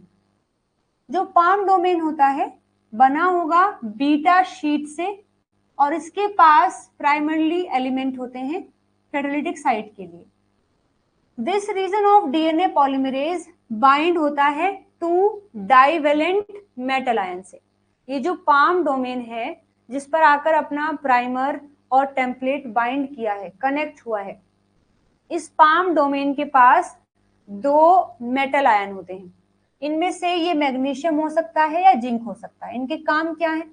ये एल्टर कर देते हैं chemical environment around the correctly base paired dNTP. अगर कोई ऐसा डीएनटीपी आया है जो करेक्ट है तो वहां उसका केमिकल इन्वायरमेंट चेंज कर देता है। देखो कैसे, ये देखिए, ये है अपना पाम डोमेन। इस पाम डोमेन में 2 मेटल आयन होते हैं एक मान लीजिए ये मेटल आयन है, एक ये मान लीजिए उसको, ये मैग्नीशियम 2 पॉजिटिव है और ये जिंक 2 पॉजिटिव है। दोनों क्या काम करते हैं? एक का काम तो है कि जो ऑलरेडी हमारे पास प्राइमर में 3 प्राइम OH है, एक तो उससे बाइंड करता है, और मतलब इस ऑक्सीजन के पास ये OH है ना, तो ये मेटल आयन आकर के इस O को स्टिमुलेट करता है कि जल्दी से अपने हाइड्रोजन को रिमूव कर दो, क्योंकि जितना जल्दी ये हाइड्रोजन रिमूव होगा उतना ही जल्दी O नेगेटिव में कन्वर्ट हो जाएगा, फिर O नेगेटिव उतना ही जल्दी जाकर के इस फॉस्फेट पर अटैक करेगा। तो एक मेटल आयन इस पाम डोमेन में, जो एक मेटल आयन है, वो फर्स्ट ऑफ ऑल इस OH को स्टिमुलेट करता है ताकि वो अपना हाइड्रोजन डोनेट लूज करके O नेगेटिव की फॉर्म में आ जाए, और फिर उसे स्टेबलाइज करने के लिए वो उससे कनेक्ट भी रहता है यहाँ। ठीक, जो दूसरा अपना मेटल आयन है, वो जो फॉस्फेट यहाँ है, आपको पता ही है फॉस्फेट पर नेगेटिव चार्ज होता है, तो ये जो दूसरा मेटल आयन है, ये इन फॉस्फेट को, जो कि इनकमिंग डीएनटीपी पर लगे हैं, उन फॉस्फेट्स को एक तरीके से स्टेबल करने में मदद करता है। तो first metal ion 3 prime OH के लिए है, सेकंड मेटल आयन यहाँ पर जो अपने फॉस्फेट हैं उन पर बाइंड करने के लिए है, और ये एस्पार्टेट यहाँ होते ही हैं, ग्लूटामेट या एस्पार्टेट रहेंगे। तो इस तरीके से ये पाम डोमेन इन्वायरमेंट को ही चेंज कर देता है। अगर कोई ऐसा न्यूक्लियोटाइड आया है जो सही है, करेक्ट है, तो करेक्ट होते ही उसके इन्वायरमेंट को, आसपास के इन्वायरमेंट को चेंज करने का काम अपना पाम डोमेन करता है। बेसिकली ये पाम डोमेन सारे इन्वायरमेंट को फेवरेबल कर देता है कि फटाफट रिएक्शन हो जाए। तो ये है अपना पाम डोमेन। अभी जैसे ही करेक्ट बेस पेयरिंग हो जाती है between the incoming dNTP and the template, तो फिंगर डोमेन उस डीएनटीपी अब उसको मूव कर देता है। ठीक है, ये पार्ट अगर बन गया है तो उसको मूव करके जो खाली वाला पार्ट है वो यहाँ आ जाएगा ताकि नया एडिशन हो सके। तो फिंगर डोमेन उसको मूव करने में मदद करती है। अब आया है थंब डोमेन। थंब डोमेन के दो काम है। पहला है it maintain the correct position of the primer and the active site. जो एक्टिव साइट है यानी कि पाम वाला रीजन, और जो अपना प्राइमर है, क्योंकि एडिशन हमें प्राइमर पर ही करना है ना, तो एडिशन करना है प्राइमर पर, तो ये मेक श्योर करता है, थंब ये मेक श्योर करता है कि अपना प्राइमर और पाम दोनों कनेक्टेड रहे, क्योंकि ये अगर अलग अलग हो गए तो पाम में जो मेटल आयन है वो कनेक्ट नहीं कर पाएंगे और बॉन्ड की फॉर्मेशन नहीं हो पाएगी। तो जो थंब वाला डोमेन है ये मेक श्योर करता है कि करेक्ट पोजीशन रहे अपने प्राइमर की और एक्टिव साइट की। दूसरा काम क्या करेगा? The thumb help to maintain a strong association between the DNA polymerase and its substrate. जो नया सबस्ट्रेट आया है और डीएनए पॉलीमरेज का जो पाम वाला रीजन है, ये दोनों आपस में कनेक्ट रहे, ये काम करता है थंब डोमेन। ओके, तो पाम डोमेन बॉन्ड बनाने में जितने भी काम होने हैं उनको करवाता है, फिंगर डोमेन पूरा होने के बाद उसको मूव करवाता है, और थंब डोमेन बेसिकली स्टेबिलिटी के लिए होता है। ओके जी, बताइए आ गई बातें समझ?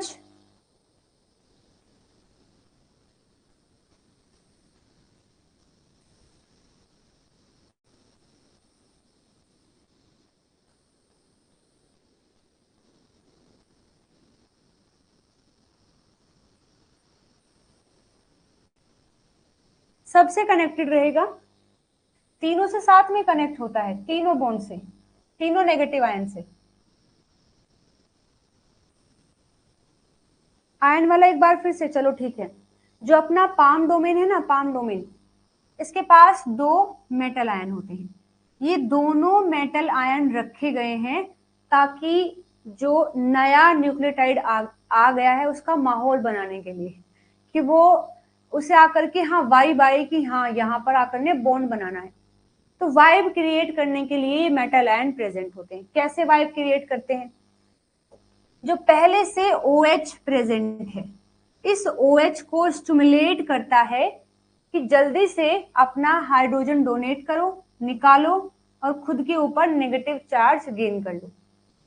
तो जैसे ही नेगेटिव चार्ज आएगा तो फिर वो अटैक करेगा। और दूसरा काम क्या करता है, ये जो फॉस्फेट पर नेगेटिव ओ नेगेटिव है उनको स्टेबलाइज करने के लिए करता है, क्योंकि यहाँ आसपास जो अमीनो एसिड जैसे कि एस्पार्टेट है, ग्लूटामेट है, ये कैसे अमीनो एसिड है, नेगेटिवली चार्ज है, इनके पास भी नेगेटिव चार्ज होता है।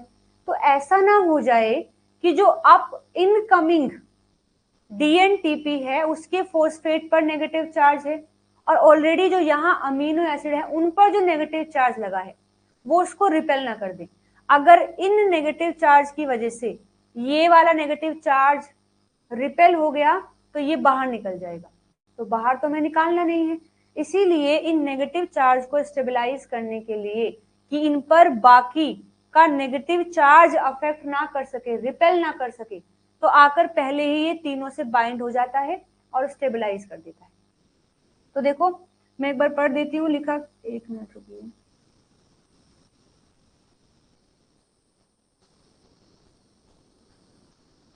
ये देखिए, the palm domain is composed of a beta sheet and contain primary element of the catalytic site. This region of DNA polymerase bind to divalent metal ion. कैसे होंगे, divalent, यानी उन पर दो चार्ज होंगे, जैसे कि magnesium 2 positive, zinc 2 positive, that alter the chemical environment around the correctly base paired DNTP and 3' OH of the primer.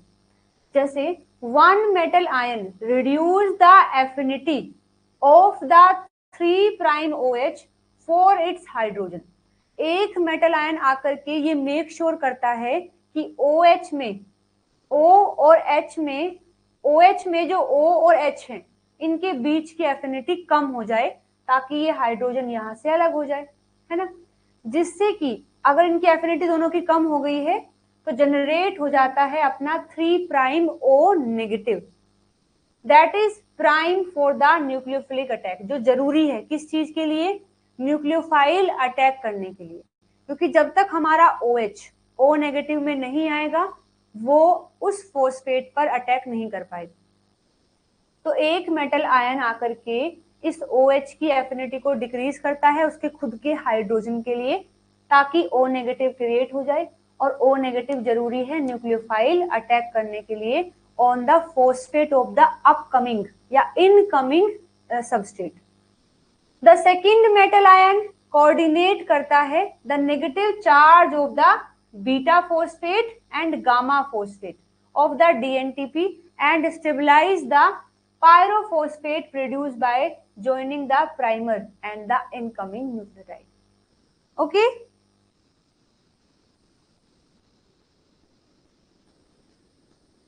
देखो जैसे ही ये केवल स्टेबलाइज करने के लिए है, जैसे ही यहाँ अटैक करता है इनके बीच में बॉन्ड बन जाता है, बॉन्ड बनते ही, ये बॉन्ड बनता ही कब है, जब ये वाला बॉन्ड टूटता है। अपना फॉस्फेट एक बारी में यही तो बॉन्ड बना सकता है, एक इसके साथ, दो इसके साथ, एक इसके साथ, और एक बना है इस ऑक्सीजन के साथ, यानी अपना फॉस्फेट एक टाइम में 5 बॉन्ड बना सकता है। अब 5 ऑलरेडी बने हुए हैं, अब यदि ये फॉस्फेट इसके साथ बॉन्ड बनाना चाहता है तो उसको अपना एक बॉन्ड रिलीज करना पड़ेगा, तो ये फॉस्फेट अपने इस बॉन्ड को रिलीज करता है, तभी जाकर ये बॉन्ड बनता है। तो जैसे ही ये बॉन्ड बना ये बॉन्ड ब्रेक हो जाता है, और जैसे ये बॉन्ड ब्रेक होता है ये दोनों अलग हो जाते हैं, फिर ये मेटल आयन भी इनसे सेपरेट हो जाएगा, तो ये सेपरेट हो जाता है और फिर ये दोनों बाहर निकल जाएंगे।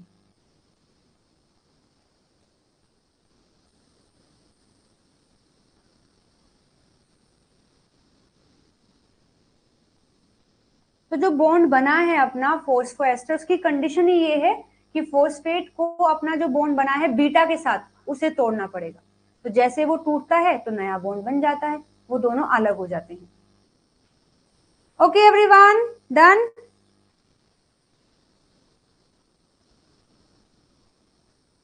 समझ गए हो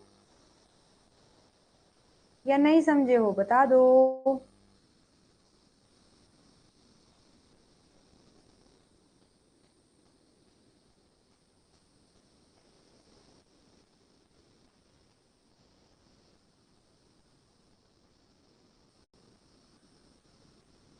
चलो ठीक है, आज इतना ही कर रहे हैं। एक बार फिर से सारा रिवाइज करवा रही हूँ, एक बार फिर से जो भी हमने पढ़ा अब तक रिवाइज करवा रही हूँ, फिर कुछ क्वेश्चन तुम्हें करवाने हैं, उसके बाद आज का टॉपिक अपना फिनिश। चलिए, रिवाइज के लिए सब रेडी हैं?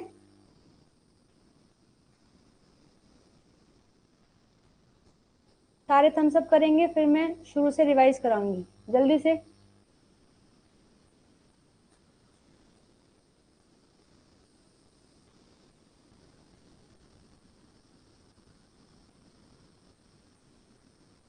चलो ठीक है।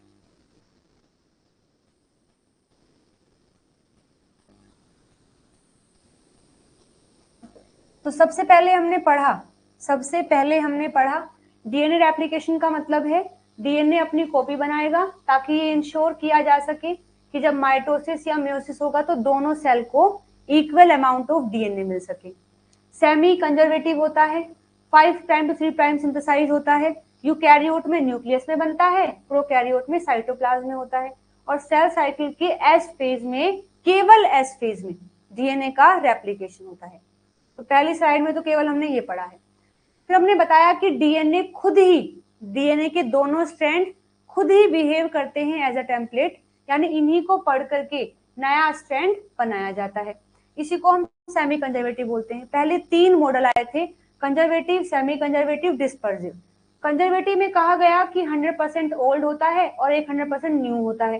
सेमी कंजर्वेटिव में कहा गया कि 50% ओल्ड, 50% न्यू होता है। डिस्पर्सिव में कहा गया कि मिक्सिंग हो जाती है ओल्ड की और न्यू की। फिर आगे एक्सपेरिमेंट करके ये पता लगा कि the mode is semi conservative. Experiment कौन सा किया गया? एक्सपेरिमेंट किया था मेसेल्सन एंड स्टेहल ने 1958 में।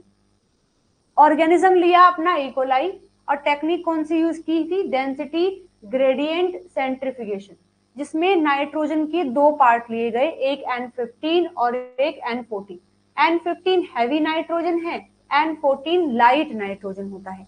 हमने पहले ही ये मेजर करके देख लिया था कि N15 का बैंड कहाँ आता है, N14 का कहाँ आता है, तो ये बैंड सारे लगा दिए गए हैं।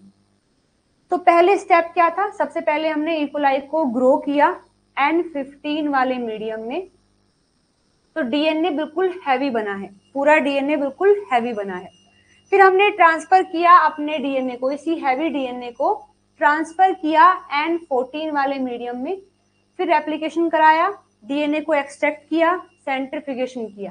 रिजल्ट हमें क्या मिला? स्टार्टिंग में ओनली हैवी डीएनए था, कंक्लूजन क्या निकला कि सारा डीएनए ओल्ड है।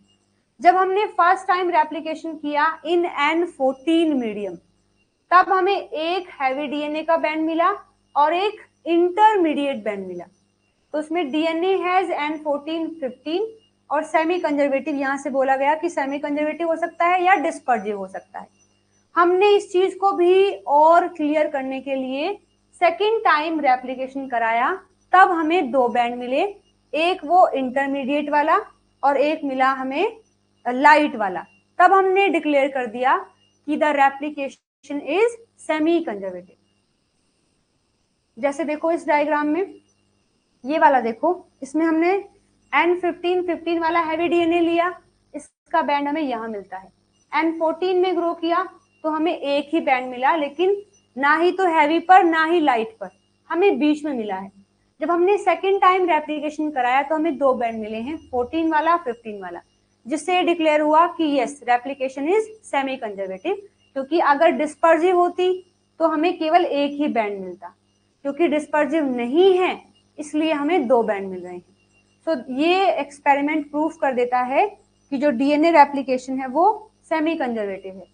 इसके बाद रिक्वायरमेंट क्या क्या होती है? टेम्पलेट की रिक्वायरमेंट है, टेम्पलेट चाहिए होती है जिसको रीड करके हम नया डीएनए बना सके, और पेरेंटल डीएनए ही जब सिंगल स्टैंडर्ड हो जाता है तो वो बिहेव करता है एज अ टेम्पलेट। कुछ एंजाइम चाहिए होते हैं हेलिकेज ओपन अप करने के लिए, प्राइमेज प्राइमर बनाने के लिए, डीएनए पॉलीमरेज नया डीएनए बनाने के लिए, लाइगेज अटैच करने के लिए, टोपोआइसोमेरेज सुपर कोइलिंग को हटाने के लिए, और टीलोमेरेज टीलोमेयर की फॉर्मेशन करने के लिए। सबस्ट्रेट क्या होते हैं? Always dNTPs. डीएनटीपीज को यूज किया जाता है। एनर्जी कौन देता है? वही जो डीएनटीपीज आ रहे हैं, उनके जब दो फॉस्फेट हटाए जाते हैं तो वहां से एनर्जी निकलती है। प्राइमर कौन बनाता है? प्राइमेज एंजाइम एक छोटा सा आरएनए प्राइमर बना देता है, जिसको हमने क्यों बनाया है? ताकि हमें एक 3 प्राइम OH मिल सके, जो न्यूक्लियोफाइल अटैक करके रिएक्शन को या बॉन्ड की फॉर्मेशन को इनिशिएट कर सके। प्रोटीन चाहिए होता है SSBP, ये किस लिए है? ताकि अपना जो स्ट्रैंड हमने अलग अलग किए हैं वो री एनेलिंग ना कर ले। डायरेक्शन क्या है? टेम्पलेट को रीड किया जाएगा 3 प्राइम टू 5 और नया डीएनए बनेगा 5 प्राइम टू 3। तो ये रिक्वायरमेंट हो गई है। फिर हमने पढ़ा कि डीएनए सिंथेसिस करने के लिए दो चीजों की रिक्वायरमेंट है, यानी जो मेन अपना एंजाइम है डीएनए पॉलीमरेज, वो दो सबस्ट्रेट को मेनली यूज करता है। पहला डीएनटीपीज। डीएनटीपीज को ही क्यों यूज किया जाता है? डीएनटीपीज क्या होता है? शुगर, अपना बेस और 3 फॉस्फेट। जो शुगर के पास में है वो अल्फा, फिर ये बीटा, फिर ये गामा। तो डीएनटीपीज को इसलिए यूज किया जाता है ताकि जो ये फॉस्फेट तो हम यूज कर लेंगे फॉस्फेट शुगर की बैकबोन बनाने में, और बाकी जो 2 फॉस्फेट आए हैं उनको ब्रेक करके, उनके बॉन्ड को ब्रेक करके हमें एनर्जी मिल जाएगी, ताकि उस एनर्जी को यूज करके इनके बीच में जो बॉन्ड बनेगा उसे बनाया जा सके। एक चाहिए होता है प्राइमर टेम्पलेट का जंक्शन, मतलब डीएनए पॉलीमरेज तभी काम करेगा जब डबल स्ट्रैंडेड डीएनए हो। लेकिन वो डबल स्ट्रैंडेड केवल डीएनए से नहीं है, एक टेम्पलेट है और एक प्राइमर है। प्राइमर का 3 प्राइम OH एक्सपोज होना चाहिए और इसी को आगे ग्रो किया जाता है।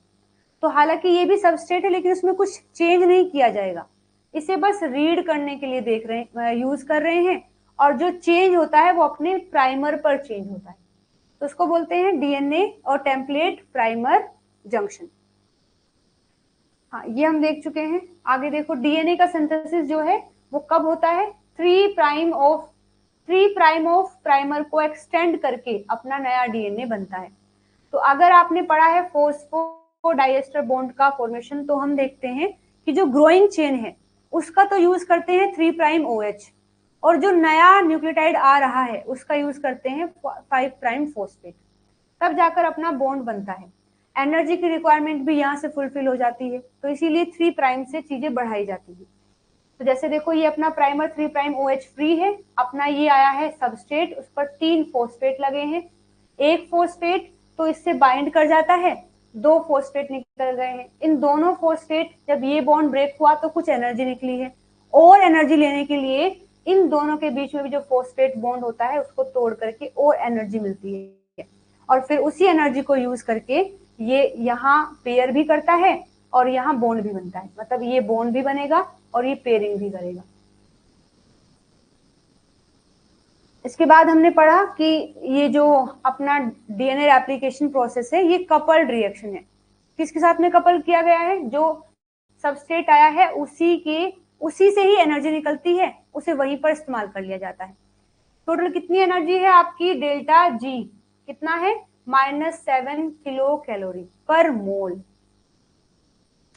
और क्या पढ़ा हमने? मैकेनिज्म क्या है डीएनए पॉलीमरेज का? अपना जो डीएनए पॉलीमरेज है वो एक ही साइट को यूज करता है अपने सारे टाइप के सबस्ट्रेट के लिए। कितने होते हैं? 4 टाइप के सबस्ट्रेट होते हैं, तो चारों के लिए एक ही एक्टिव साइट है। नॉन सेलेक्टिव है, यानी सेलेक्ट नहीं कर रहा है, बल्कि इस बिहाफ पर देखता है कि करेक्ट है या इनकरेक्ट है, कि वो बॉन्ड कितना जल्दी बना पा रहे हैं। अगर बॉन्ड बनने में लेट होती है तो वो समझ जाता है कि अपना जो आया है सबस्ट्रेट वो काम का नहीं है, तो उसको रिजेक्ट कर दिया जाता है।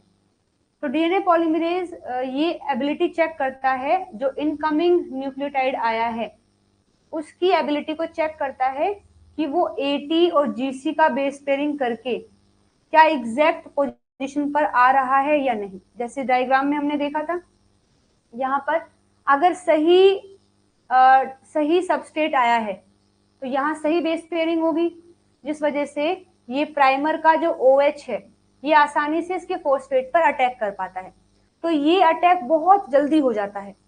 लेकिन अगर इनकरेक्ट आ गया है तो पहली बात यहाँ बेस पेयरिंग नहीं होती, जिस वजह से इसका पोजीशन, इसका ओरिएंटेशन थोड़ा अलग हो जाता है, तो ये OH यहाँ अटैक नहीं कर पाता है, जिससे अटैक करने में बहुत टाइम लग जाता है, तो समझ जाता है अपना डीएनए पोल कि बेस पेयरिंग ठीक नहीं हुई है, या तो हुई नहीं है, और हुई है तो ठीक नहीं हुई है, तो उसको फिर रिजेक्ट कर देंगे।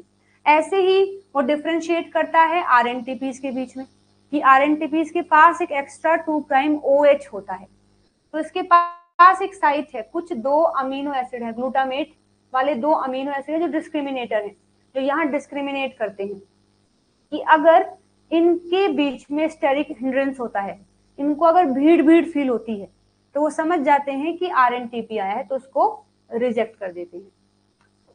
ऐसे ही हमारे डीएनए पॉलीमरेज को हमने अपने राइट हैंड के साथ में कंपेयर किया है कि इसके पास 3 डोमेन होते हैं, फिंगर डोमेन, थंब डोमेन और पाम डोमेन। तो ये जो पाम डोमेन होता है, इसमें अपना टेम्पलेट और प्राइमर का जंक्शन प्रेजेंट होता है, और यहीं पर बॉन्ड का फॉर्मेशन होता है। ये हेल्प करता है पाम, कैसे करेगा, इसके पास 2 डाइवेलेंट कैटायन होते हैं, मैग्नीशियम और जिंक, वो दोनों आकर के यहाँ माहौल बनाते हैं बॉन्ड फॉर्मेशन का। कैसे, जो 3 प्राइम पर OH लगा है, उन ऑक्सीजन और हाइड्रोजन के बीच की जो एफिनिटी है उसको कम कर देता है, ताकि हाइड्रोजन रिमूव हो जाए, ऑक्सीजन O नेगेटिव में कन्वर्ट हो जाए। और जो दूसरा मेटल आयन है, वो फॉस्फेट के साथ में, जो इनकमिंग न्यूक्लियोटाइड है उसके जो फॉस्फेट है उनके साथ में बॉन्डिंग बनाता है, ताकि आसपास के जो नेगेटिवली चार्ज अमीनो एसिड हैं वो उसको रिपेल ना कर दे, तो पहले ही स्टेबलाइज कर लेता है। और कब तक रहेगा, जब तक कि बॉन्ड बन के वो पायरोफॉस्फेट रिमूव नहीं हो जाते हैं। तो ये पाम डोमेन का काम है। जैसे ही करेक्ट बेस पेयरिंग हो गई है, तो फिंगर डोमेन उसको मूव करने के लिए काम आता है, और जो अपना थंब डोमेन है वो बेसिकली ये मेक श्योर करता है कि जो एक्टिव साइट है और जो प्राइमर है उनके बीच में कनेक्शन अच्छा होना चाहिए, और जो नया न्यूक्लियोटाइड आया है और अपना जो साइट है उसके बीच में अच्छा कनेक्शन होना चाहिए। ये काम होता है थंब का। इसके बाद हमने पढ़ा, हाँ ये हमने देखा कि जो मेटल आयन है वो किस तरीके से कनेक्ट करके चीजों को स्टेबलाइज करते हैं ताकि बॉन्ड की फॉर्मेशन हो सके। ओके एवरीवन, चलिए कुछ क्वेश्चंस लेके आई हूँ। सबसे पहले बताइए, DNA replication is said to be, कौन सी होती है? फटाफट सारे आंसर करेंगे, बिल्कुल आसान आसान क्वेश्चन लगेंगे अब तुम्हें ये।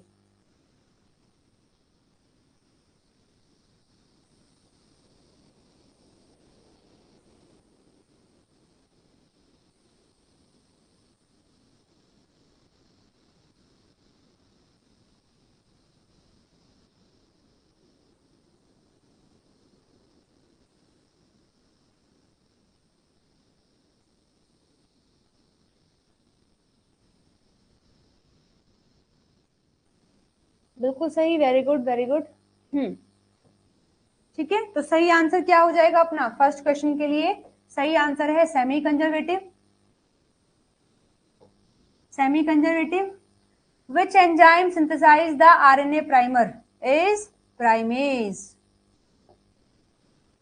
DNA polymerase can only extend a DNA strand by adding the nucleotide to the, किस पर ऐड करता है?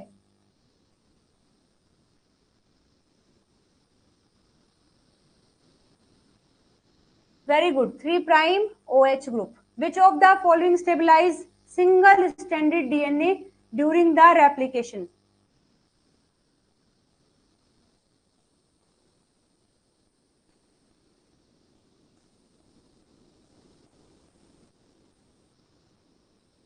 Good, very good, SSBP.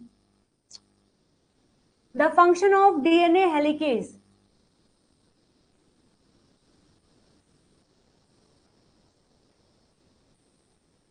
Break the hydrogen bond.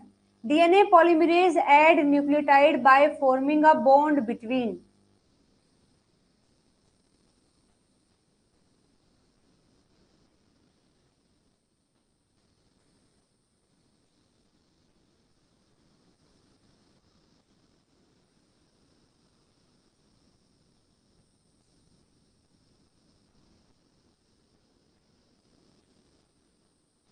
हाँ जी, इस क्वेश्चन का बताइए।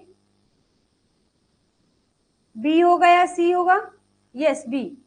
जो डीएनटीपीज है उनका 5 प्राइम फॉस्फेट, प्राइमर का 3 prime OH. B is the right answer. ठीक है, ओके डन। आज की क्लास हो गई है डन।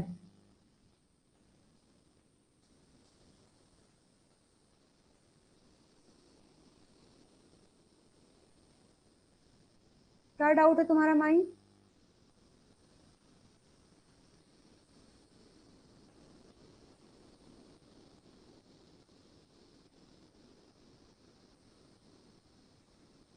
महान कृपा तो मैं कर दूंगी, पहले डाउट बताओगे तभी तो। डाउट बताओ क्या है। प्राइमर और टेम्पलेट के बीच कौन सा बॉन्ड? Same bond. प्राइमर और टेम्पलेट के बीच में वही हाइड्रोजन बॉन्ड बनेंगे। प्राइमर क्या है? प्राइमर एक आरएनए का पार्ट ही तो है, तो सेम सेम बॉन्ड बनता है। जैसे देखो, प्राइमर में मान लो ए, टी तो नहीं होगा, अगर हम आरएनए कह रहे हैं तो यू है, जी है, सी है, और ये अपना टेम्पलेट। तो टेम्पलेट में यहाँ टी होगा, यहाँ ए होगा, यहाँ सी होगा, यहाँ जी, और बस ऐसे ही डबल ट्रिपल बॉन्ड बनेंगे, तो सेम बॉन्ड रहता है। पीसीआर के बिना डीएनए एप्लीकेशन को एम्पलीफाई किया जा सकता है क्या?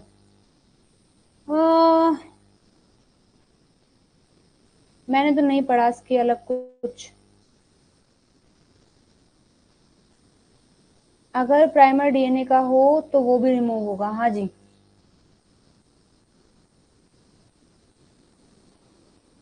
फर्स्ट में प्राइमर कैसे ऐड होता है? फर्स्ट में प्राइमर कैसे ऐड होता है?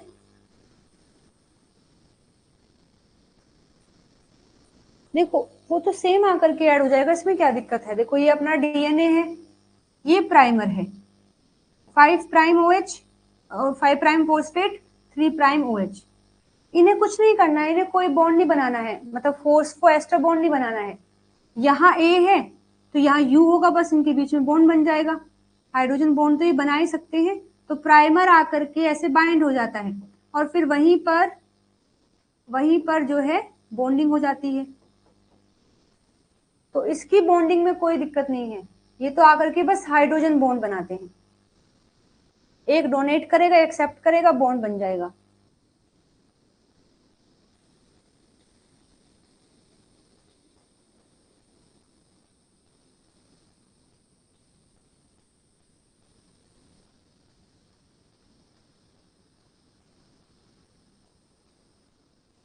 ओके, चलिए जी, ठीक है।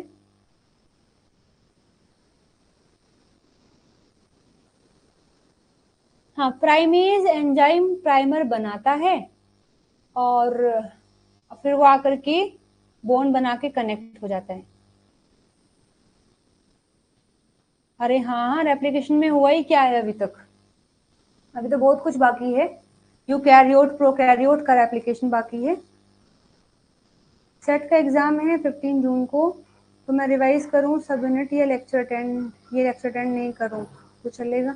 देखो, अगर तुम्हें मोल बायो आती है ऑलरेडी तो तुम अपना रिवाइज करो, नहीं अगर आती है तो ये लेक्चर तुम्हें देखने पड़ेंगे, क्योंकि सेट के पेपर में भी मोल बायो आती है। तो अगर तुम्हें मोल बायो आती है तो तुम रिवाइज करो, नहीं अगर आती है तो मोल बायो पढ़ती रहो, और बाकी जो और सब्जेक्ट के तुमने जो नोट्स बना रखे होंगे उन्हें रिवाइज करती रहो। वो तुम पर ही डिपेंड करता है कि मोल बायो आता है तो रहने दो, नहीं आता है तो क्लास तो फिर लेनी पड़ेगी, है ना? चलिए जी, ठीक है, डन।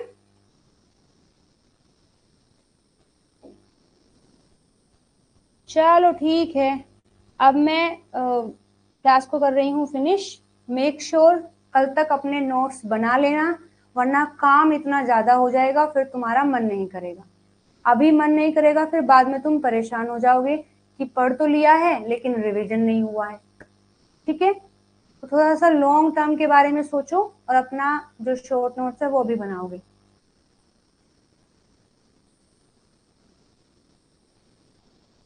अरे अभी तुम्हें सरप्राइज चाहिए क्या? सीएसआईआर नेट ने कम बड़ा सरप्राइज दिया है। palm domain composed of beta sheet। palm domain composed of beta sheet। Done, चलो जी, ठीक। ओके, ध्यान रखना, खाना खा लेना। पढ़ लेना, शॉर्ट नोट्स बना लेना। ठीक है, मिलते हैं फिर कल सुबह 8 बजे, सुबह 9:30 बजे मिलते हैं मोल बायो के साथ में ही, रेप्लिकेशन के साथ में। तब तक अपना ध्यान रखिएगा, पढ़ते रहिएगा। Bye bye, take care everyone.